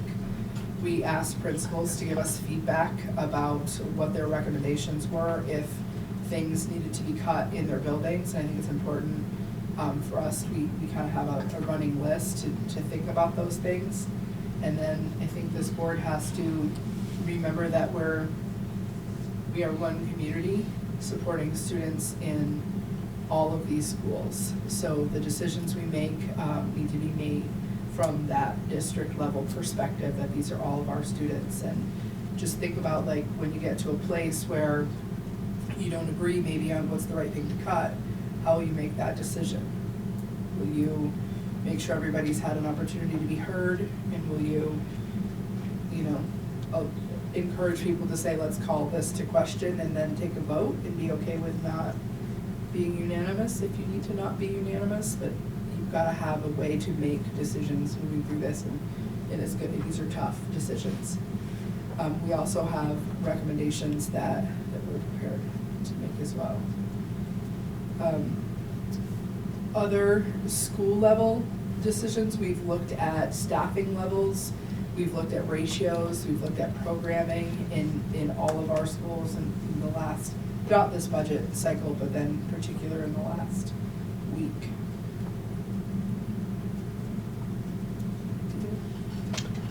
This has not changed since you saw it in previous meetings. We just like to kind of keep bringing you back to the trends that we're seeing district-wide here. Things that I'll point out again, the COVID drop in 2020 is still sort of part of the modeling, and once we get a few years away from that, we will probably see more stable projections in terms of where we're going. The two lighter shaded lines are the two lines in the high schools, and so you can see we're anticipating over the next few years that numbers of both high schools are going to increase, and they're going to start to drop down again. Related to that, you'll see at the two elementary schools slight declines over the next few years, and then those are projected to start to increase. So I suspect what's going on are some small classes that are working their way through the elementary schools, and then when both of those schools switch, you see that those kids are now going to be at the high schools and replacing larger classes there. So this is different than the statewide trend, where a lot of systems are contending with steep declines in their enrollment over the past decade or two, and that's not what we're seeing here. Overall, we're seeing increases across the supervisory union. Next up, there are some ratios here, and I don't think we're going to spend a whole lot of time on them with this board. There's some pretty active discussions around them on the NMV side, and we've shared this data with you in the past in different versions. What we do is we look at who we're budgeting in terms of staff, and then how that relates to the number of kids in our buildings, and looking at this in terms of teachers, paraeducators, admins, and because of the way the state counts people, athletic directors count as admins, and then kids per everyone else. And then that last column is looking at what cuts would need to be made in order to get to 5 kids per adult. And we're certainly not recommending that. We're putting that out there because it's pretty consistent messaging from the governor, and we know that gets picked up in a lot of places. The reality, we're being strategic about where we're staffing, and we have made strategic decisions based on student need and situation in some of our schools as well. And so this does not look at student needs. This is a gross count of students. And so some of the conversations that Lynn and I are having about, is there a way to do this in terms of looking at your weighted kids, because that would start to get at English language learners, kids living in poverty, and how would that change these numbers. We haven't found a clean way to do it, and I think for those of you who are on the SU board, we're going to start getting a little more aggressively looking at ratios in terms of the staffing that comes out under the SU. So you will have two articles on your next vote. One of them will be this one, which gives you the authority to spend. And so this is the number that we're going to be talking about here and at your next meeting, and quite a bit in between meeting conversations between Lynn and I and the administrators. The other article that you'll have on there is that article giving you authority to borrow, and we'll try to explain that better. I suspect that when you get a budget passed, you will get that article passed, because to the extent that people understand it, they don't care too much about it. This is a kind of a recap of what you see a lot of during the budget development process. For Enosburg-Richford, almost 3/4 of your budget is in staffing. And then that other big piece of the pie, that light blue, is other services. That's primarily stuff that you get from the supervisory union, and that's primarily food service, transportation, and special education. That little green wedge up at the top, 4.5% of your budget is the stuff you buy. So that's paper, crayons, it's also your utilities. And so as we go through the process and decide where we need to target budget 2.0, we just remind you that there's not a lot to find in that little green wedge. The next slide will show you the same budget. Oh no, staffing changes. So we'll recap the staffing changes that were incorporated in the first version that you put in front of voters. And so this is just to kind of keep that in mind as we discuss where to go from here. So Enosburg Elementary proposed cutting an art teacher by 1 day a week, and then overall had 3 reductions in paraeducators. Those 3 were actually moved to the supervisory union budget. Richford Elementary proposed increasing their assistant principal to full-time in the general fund budget. That's a position that actually exists now, but they are paid from a mix of local money and grants. Proposed an increase to their art teacher, bringing them up to full-time, an addition of basically a paraeducator and a half, and then moving their family engagement coordinator over from the ESSER grant.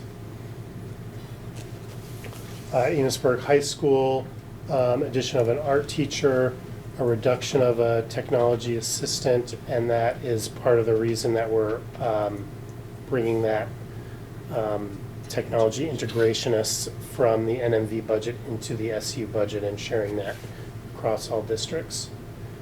Bringing the French teacher up to half-time, bringing in the remaining amount of an interventionist into the local budget, someone who's currently split between CFP and your local budget, and then 4 days of one of those FPA advisors moving into the Enosburg budget from ESSER.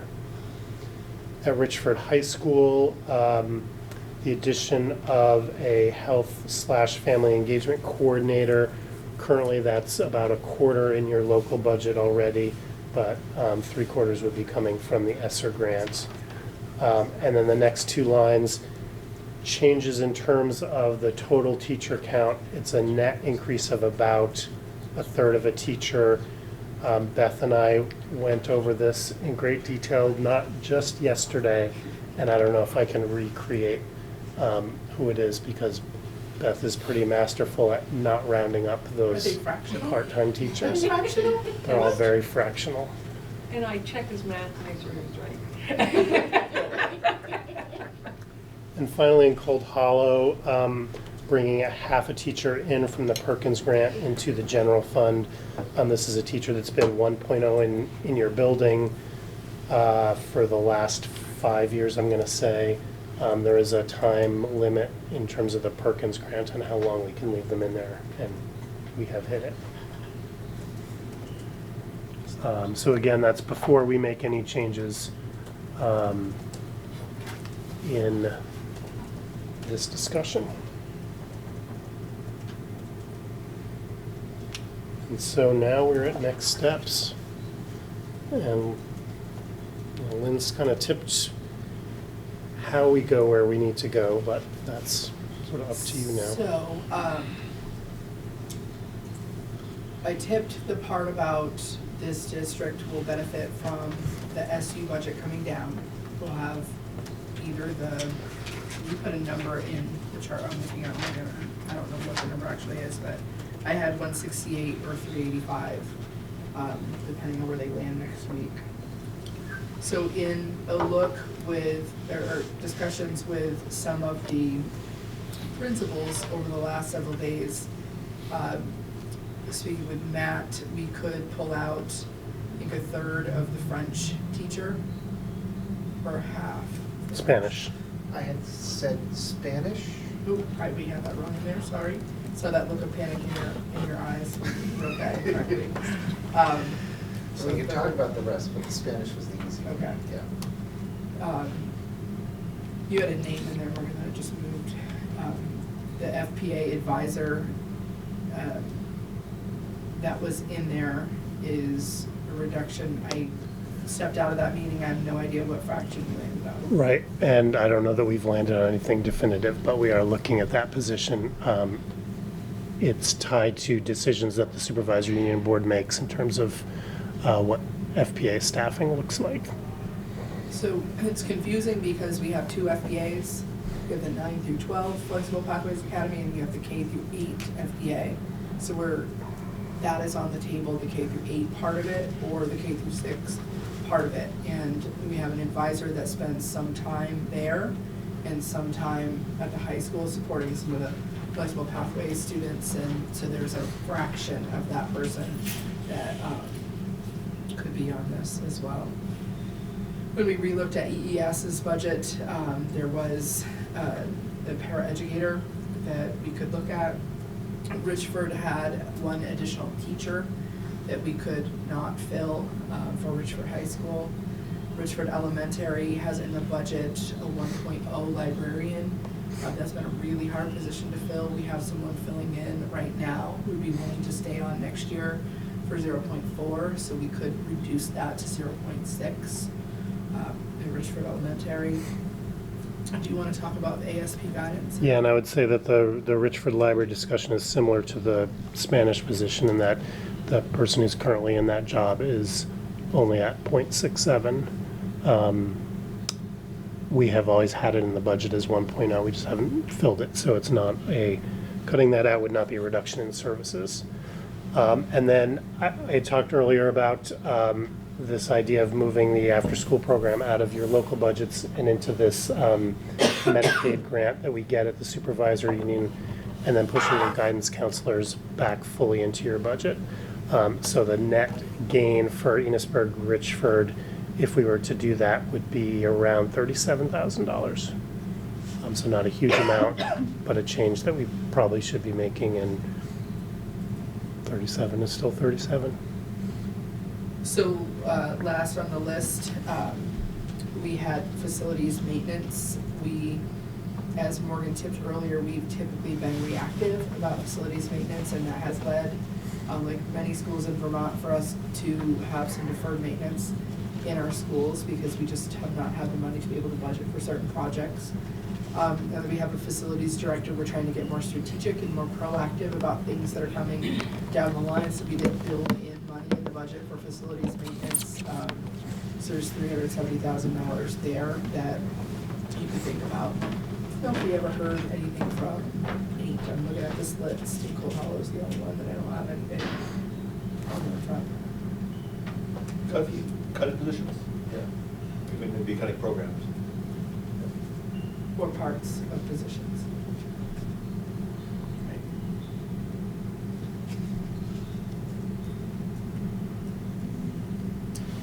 So I'm not sure where you want to go from. I mean, some of these are more painful than others. It feels like the Spanish teacher is not a reduction in what someone is currently working. It keeps it where it is. The Richford High School teacher was an added position. Richford Elementary doesn't cut a person, it keeps her at the level that she's at. And I think the EES para is not filling an upcoming. She's retiring, so I would fill it. So for all of those, what would be the impact? On the budget or on the Yeah. kids? So if we include the SU assessment change as we anticipate it's gonna come out, and we include the change to after-school program, that would be 328,000.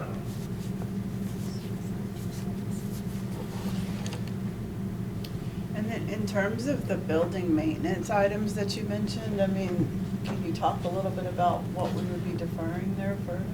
I can't, no, I think that you, I don't know if Mark can. Yeah, we have not tied them yet to specific projects. We really looked at kind of the schools in general and said, okay, we should, make a guess as to what a big project and outside of the normal regular maintenance project would cost.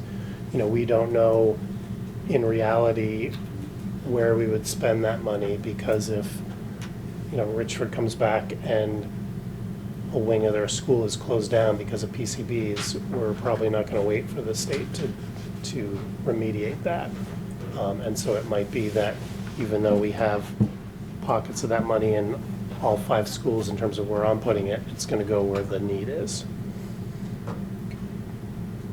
So because we build this out 18 months before the actual year, it's not, that's part of the reason why it's not earmarked. The other thing I just want to say is that when we were talking in the SU board, we were talking about impact on tax rate, and I believe for this side, Morgan, you said to buy down the tax rate by a penny, you would need to cut $170,000. Yes. So remember that this side right now, you say, you know where I'm going with the floor. So this side right now is at $1.06. You would bring $1.67. You would bring that down to $1.48 if you took all those cuts. If the yield goes up another $400, then you're in that area where you're contributing to the ed fund and other districts are benefiting. So you're cutting these positions with no benefit. I anticipate we will have a new yield number on Thursday. That's what I'm hearing. I don't think it's going to incorporate all of the moving parts that are out there. I just got a message in terms of who's been updated, and so I'll kind of plow through that tomorrow and see if we can get a sense of how much it's going to move. But yeah, we're getting close to it. So, clarifying question, sorry, did I interrupt you? So if the yield, just hypothetically, by itself, brings us down to $1, okay? And we had to make a decision to go back to voters, it would still be, we would just bring back the same budget? Can you clarify that, like same dollar amount? You are allowed to do that. I mean, the yield could go down so far that you could add $1 million to your budget and still have $1 tax rate. That would be the responsible thing to do, I would argue. Yeah. It would be a big lift in terms of communication and explaining that to people. Yeah, education would be the focus there. I mean, I think that the danger where we're at right now is there's still so many moving pieces that we want to move forward. We want to be responsive to the taxpayers. Then we don't want to lose this opportunity either. Like we are, as we could see when Morgan shared those charts, like we're now, if we had an approved budget, 9th and 10th lowest spending in the state, who knows where, if we were to make these cuts, and we were to draw out another $328,700 from the budget, how many people would jump ahead of us in terms of per pupil spending? We don't know that yet. But then this whole thing with the yields being so unknown, that's the part that makes it tricky to solidify what it is you want to do. So we kind of want a direction tonight. That FNESU meeting will be informed by some of the conversation we had here. We're hoping by the time we come back around for budget meetings, number 2 for SU, ER, and NMV, we'll have more information about the yield. But in actuality, we won't have all the information about the yield that we need until we get into April and even May. So this could be an ongoing conversation. The shorter warning period, it helps us, except we're not clear about on this side because they voted down that one piece about your ability to borrow. So we'll have to navigate the trickiness that comes along with that. Okay. Any other discussion on that? Thoughts? One other question, and I know we found great value in this last year, but do you know off the top what the value of that teacher return incentive, probably not the right wording, but what the dollar amount it would be for that? We dug into that. I would have to look and see what we came up with. This is the early signing bonus. Early, yeah. Yeah. Contracts, Exactly. So we have that, we're still planning to do that this year out of the remaining ESSER money. And the way we would do it is the contracts that we give out on April 1st, they'd have to come back by the 5th to be eligible. And anybody that was RIF'd, when they got their contract, they'd have 5 days from there to still be eligible for that. I think the real payout in that was we knew that 90% of our teachers were returning within 5 days of issuing contracts. And I think that was tremendously helpful for principals to know where we were with hiring so early in the hiring season last year. And so it's ESSER fund, so it won't really impact this conversation. It Right. might impact conversation next year. Yeah. Right. So. Also, it means that teachers, when they make that commitment, it's like, the alternative could be that they're just kind of looking at things out there and they could, kind of dilly-dally for a while, and that leaves us up in the air, and then they might find something like right before the signing time. And it's fine, they don't have to get the bonus, but, well, as you They said. can't drag it the 30 days if they want to get the Right, bonus. they can't drag it to that, so those who are ready to make up their mind, it can give that little nudge. And I think it also rewards, it's a little bit of a reward for longevity and, longevity and commitment to the district. Do you have a sense as a board how deeply you would want to cut at this point? I would say what you got there.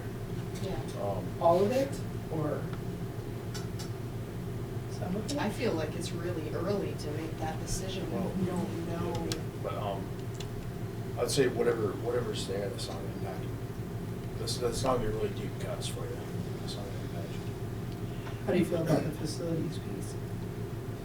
That's where my head was going, actually, 1 cent on, so 170,000, let's say, on the facilities, and that way we still have a facilities budget and we don't have to touch the What is it human. now? What was it now, the amount for the facilities? 370. But you do have some things that are just naturally your Spanish teacher, She doesn't want to go full-time. so that's an easy one. Same thing with my librarian, she does not want to. So those two now are, that's 60, 70, a little over 70,000 with those two. I mean, the facilities thing, I think we're just shooting darts there, right? Just go PCD, mediation, no idea. So. I was thinking about that one because it would be an easy, like, one thing we could pick on, and if for some reason the yield takes us back to a place where we don't have to touch anything, okay, so then we go back and put that back in the budget. We just hope we find that information out before we have a voter-approved budget with all these cuts in there. That's the time game we're playing right now. I think I'd like to see this for now, and then see where we are Monday. So if you take the two positions that we know aren't going to have someone in them, the ASP guidance switch that I talked about, And then where we think the SU is going to land, that would be about 204,000. So that's moving it over a penny. Plus the SU. So that's the two positions, the ASP and Includes a the guess on the SU. FNESU cuts. I think that makes sense. Or we could do, 70,000 out of the maintenance to bring up to maybe 2 pennies. So bring that to 3.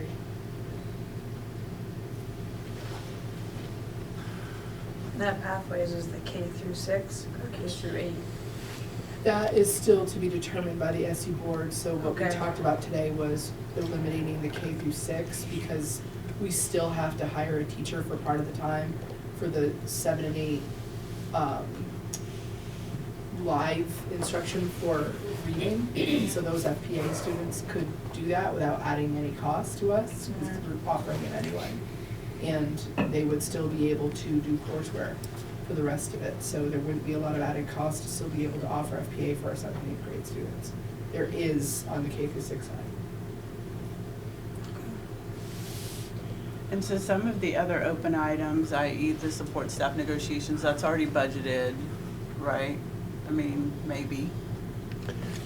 Yes, I think you have enough budgeted. I mean, the question is if we have a quickie settlement, which we won't, we would have real numbers and we could go back and, adjust for that. But I don't know that that's going to fall into place.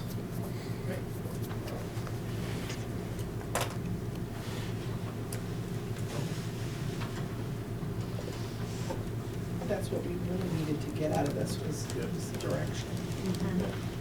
Anybody You're else? overwhelmed by that? That was a lot. That's a lot. You guys got a lot on your hands. You good with that? Yeah. I think it's early, but I'm still okay with that. It's not really cutting anything. So that gets you from, you said $1.06, Morgan? I should double check those before I do stuff on the fly, but 200,000 is a penny and 170,000 is a penny in terms of spending. $90 on the yield is a penny. But what did we warn for this last budget? $6 or 10? I don't remember which side was which. The Warren rate was 110. Okay, so that would bring us down in the range of $1.08, pre anything happening with the yield. The total amount was 24. Yeah, something like that. Yeah. And the yield has already gone up a little bit, so. Today? No, but since we warned it. Yeah. Okay, anything else, Morgan? I think I've taken enough of your time tonight. Twice for some of you. I'm gonna go pretty quickly. I don't know if I'm on your, wait, I'm in the wrong, never mind. Too many meetings in one night. So we'll go to personnel. Courtney has a slideshow she's going to put up there. I do need action on hiring. Enosburg Elementary would like to hire Devaney Wolf to be a math interventionist. And Matt, I'm gonna need help with this. Zelik. Zelik? Zelik. Matthew Zelik as the school counselor to finish out the remainder of this year at Enosburg Middle School, correct? Yes, mine's for next year. Okay, yes. So I'll look for a motion on No motion. Make a motion. Sarah made a motion, all those in favor? Right. that. Resignations, action, you've got informational, so you know when you're looking at this, anything that's in bold requires action, anything that's not in bold doesn't require action, because they fall under support staff. So, Ashley Chamberlain, current school counselor at Richford Elementary, has resigned effective at the end of this school year, so we just need action on that. Okay. Take a motion to accept. I'll make a motion. Nicole's made a motion, all those in favor? Aye. And I'm an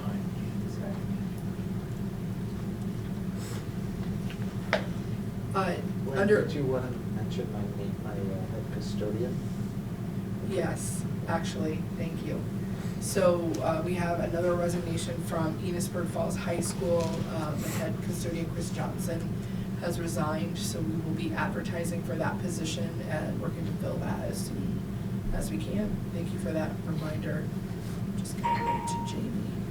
Since we're hiring, I thought it might Yeah. be worth mentioning. That's great, thank you, Matt. He hasn't been there very long, right? No.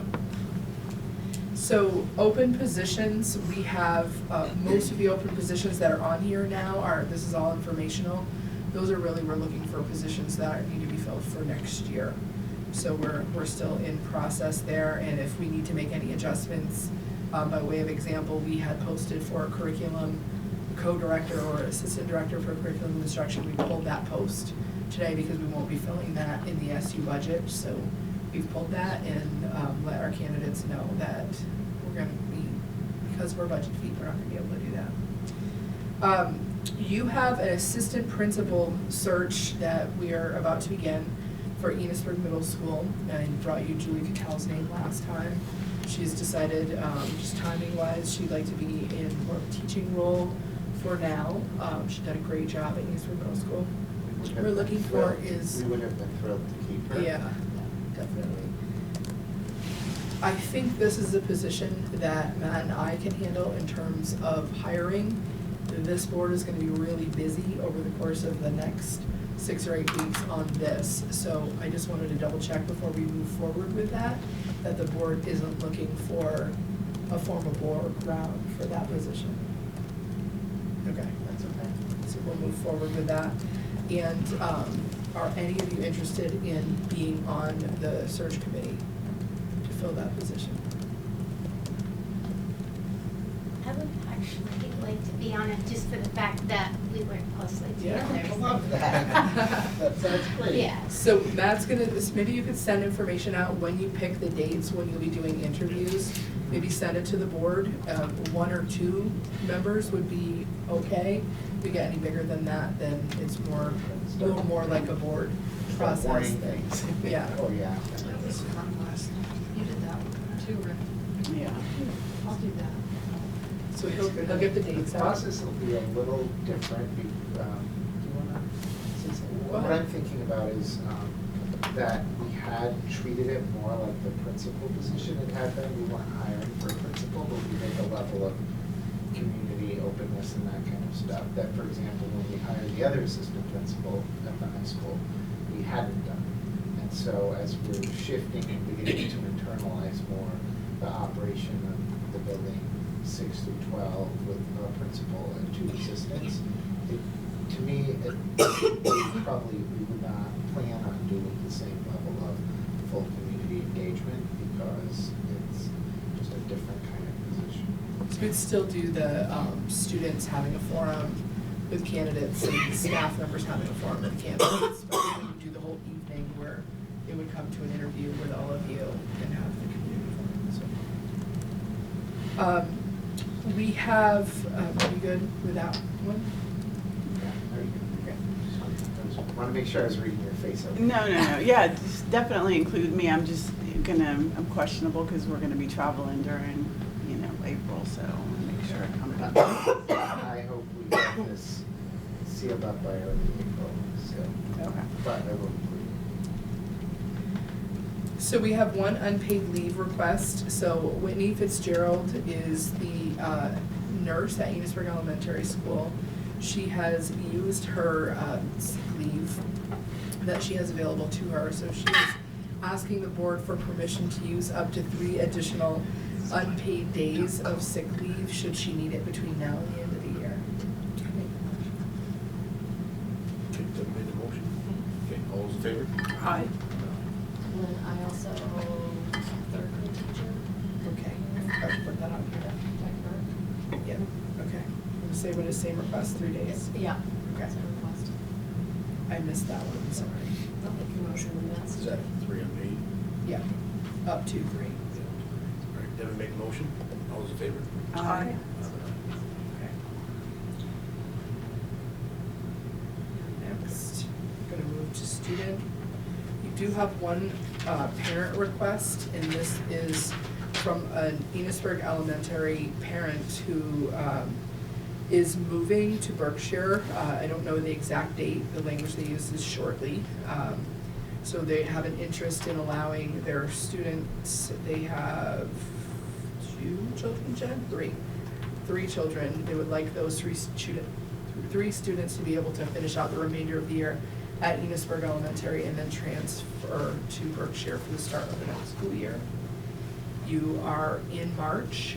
You have in the past, once you've gotten to about this time of the year, you have allowed that. You've allowed students to finish out the remainder of the year. So what does the board want to do? Yes. Okay.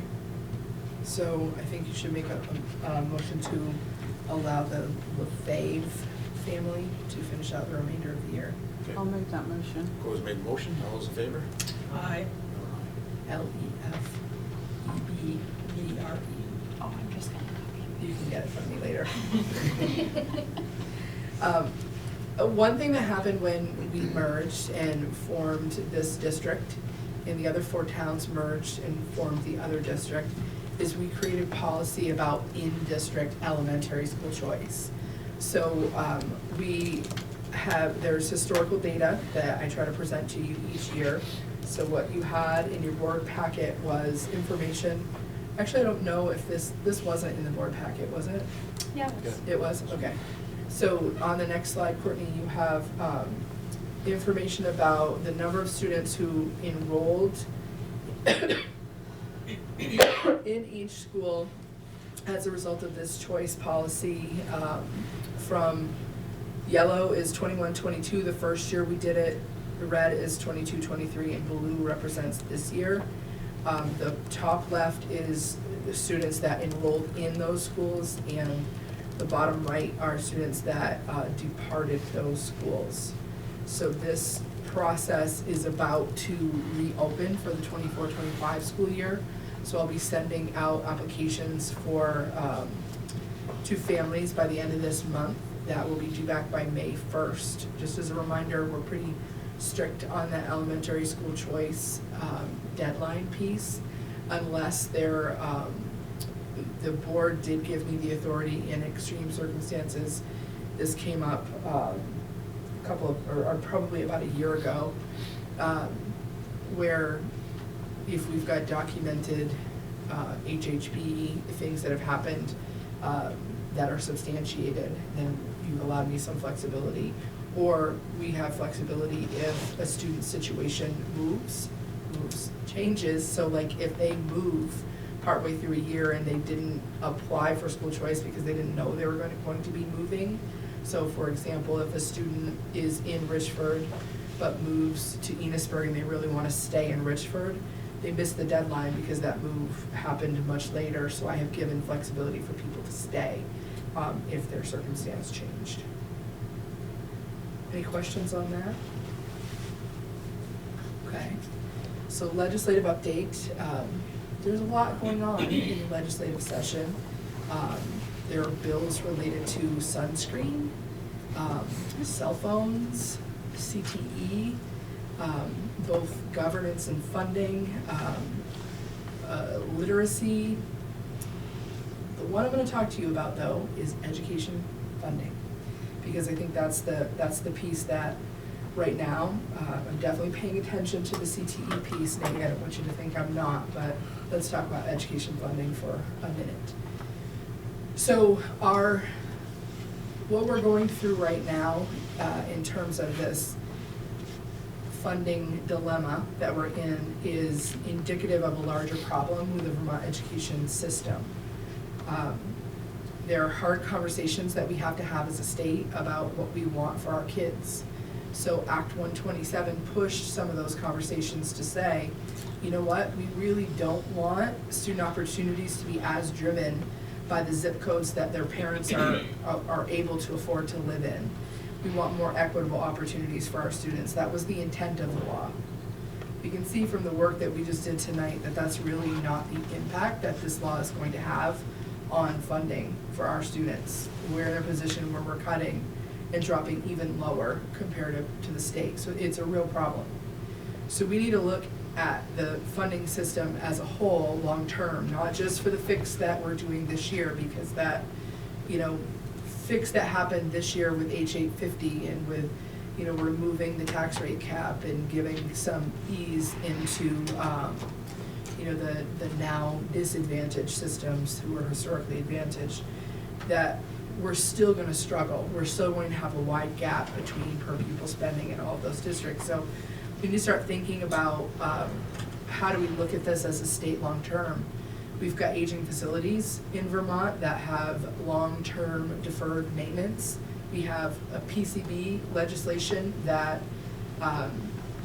legislators decided to be 3 times more stringent than the EPA, that have now driven schools to a breaking point in terms of, we've got some schools in Vermont that have, there's one school in particular that has close to 100 rooms that aren't accessible.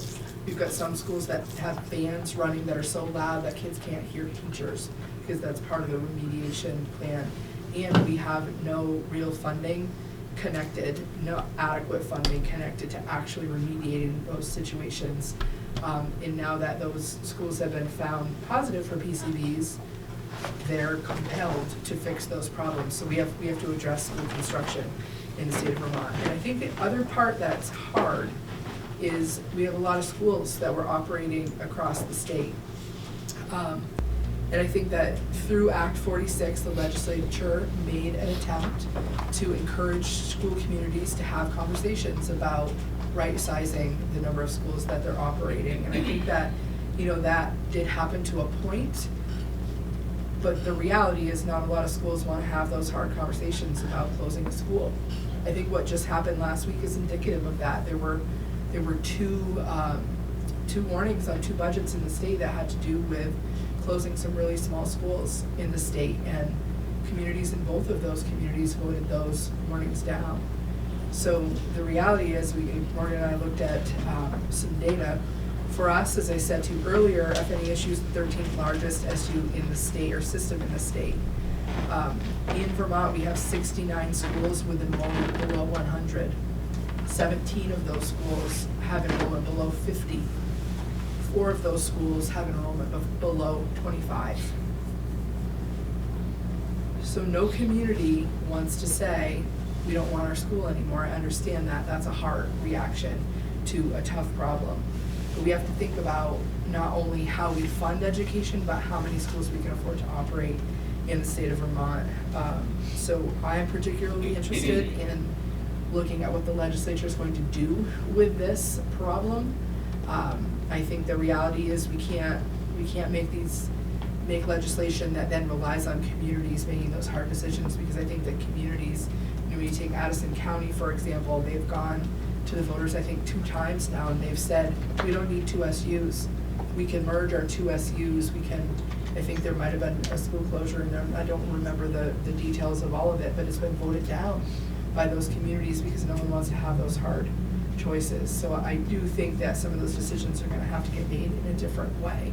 So that's the piece that I'm really paying attention to at the legislative level. I encourage you as board members to lean into that and pay attention to what's happening at the state level, because outside of a larger fix, the education funding system, where we're positioned in the state, we will continue to decrease opportunities for our students, because education as a whole we're kind of beyond our capacity as a state right now. So, anybody have any questions about that? Okay.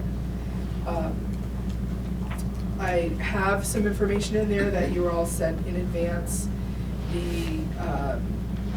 The Cognia assessments were finally released from their embargo. Kids took these assessments a year ago, and we now can talk about them publicly. We're looking at the data that you have in front of you as baseline data. We don't have anything to compare it to. We had completely different standardized assessment that we took pre-COVID, the SBAC assessment, and so this is the first time we've had a standardized assessment that reflects what's being measured in Cognia. As we reported to you previously, this first rollout during the 22-23 school year was fraught with challenges. The kids weren't able to get online to take the test. There was some of the accommodations that kids were supposed to have access to didn't work when it was supposed to work. The administration manuals were delayed, didn't include some of the things that needed to include. So the window opened today. Is it today? Yesterday? For the next yesterday. So for the next administration of Cognia. So it's ironic that you're getting your first look at Cognia, and we're already a year away from when kids took this assessment. So if you go on to the next slide, Courtney, obviously these are the results that we had hoped for. Again, we're going to look at this as our baseline, and our goals are centered on improving from here.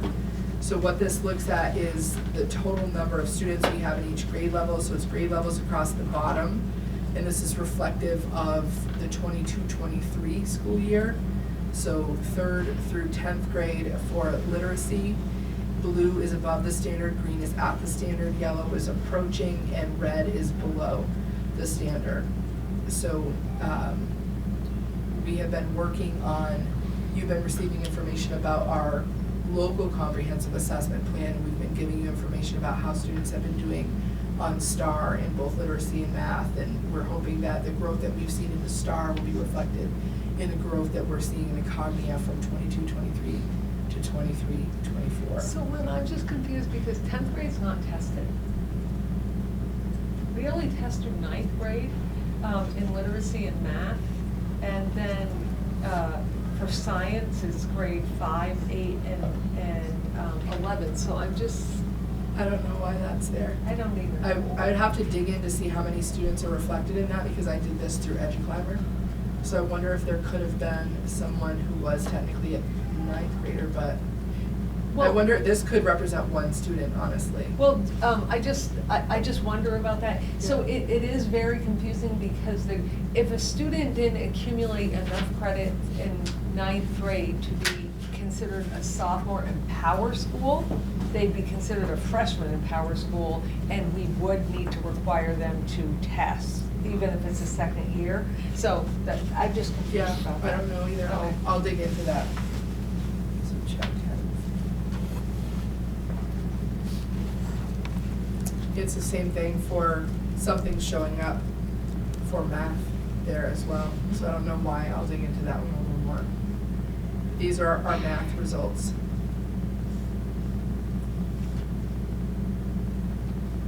Cognia, or VTCAP, also does a science assessment in 5th, 8th, and 11th grade. There is a way to compare this to statewide data. I had Morgan help me to look at this to see if there was a way I could do side-by-side comparisons of where we are overall versus the state, looking at, I'll have to figure out how to disaggregate it by, I want to do like race, gender, economic, poverty levels, emerging multilingual, things like that, special education. It's not an easy way to pull that together because they only report by grade level in the state. There's a little box that you click in the state that gives you little pieces of information. I haven't figured out how to get the whole disaggregated bit yet, but I'll keep working on that. I put a link in there if any of you are interested. If you remember, I think it was earlier this year, I shared with you information about the Vermont Snapshot, and it's kind of like their school report card. We were surprised that the snapshot came back. We were told that the snapshot was going away, and then it came back in the fall. The snapshot has now been updated with Cognia data, so if you want to poke around in there, you can go in that link and you can search for each individual school, and you can take a look at those 5 categories that are measured. And again, I can't answer a lot of questions about that because there are pieces of the snapshot that I can't accurately define for you what the equity index is by way of example, or other ways that they get the measure that they're getting. It's unclear. And I don't have any questions on any of that? Okay. On to Richford Elementary, Kelly? Everything is information. All set. All informational? All information. Okay. All right, Nate? Yeah, and for the most part, Sugar House contract signed, so that should be starting weather permitting. And the building project is, Blackwood Design, been doing a lot of work with Melissa Wood on the idea of a child care center where the Muncie House is. So that's where most of the conversations have been going. They're kind of designing that at this point. So- On my end is, everything that they need from me is good. Now they're putting some drawings together of where it would be and what it would look like in square footage and stuff like that. So it's kind of in Melissa's hands there. So Melissa's our early ed director. And one of the things that we're thinking about is a child care center that we would run at cost for our educators to have it be something that would recruit people to want to come to FNESU. So it's something we're exploring. So it would also be a good partner program for our Ed Rising program that works out of Cold Hollow. Nate, do you have a timeline for when he may come and talk plans or visuals with this board? We talked about next April, and we told him, depending on how budget discussions are going on this side, we may pull him at the last minute, but Okay. he's kind of blocked. So we should put that in the April agenda. Okay. More business, teacher appreciation. Last year we did gift cards. So you guys want to do it again? Yes. So Courtney has some historical data. Thanks, Mark. What? Martin gave me a, I can't hear. Mark just sparked at me. Yeah. So Courtney has some historical information about where we've purchased. I think we've chosen 2 businesses from each community. So we, for teacher appreciation, they get to choose where they would like their gift card to come from. So do 1 or 2 of you want to work with Courtney to help pick which businesses this year you go to? So our goal is to also spread that around our local communities and support local businesses. Thank you, Devin. Anything else from anybody else? Okay. Our next meeting's April 9th at Enosburg. Actually, we have to before that. That's regular meeting. April 9th. Courtney, when's the next actual meeting? Monday the 18th at 6 o'clock at central office. Anything else? I just would encourage people, if people are talking to you about the budget, feel free to share what you've learned here.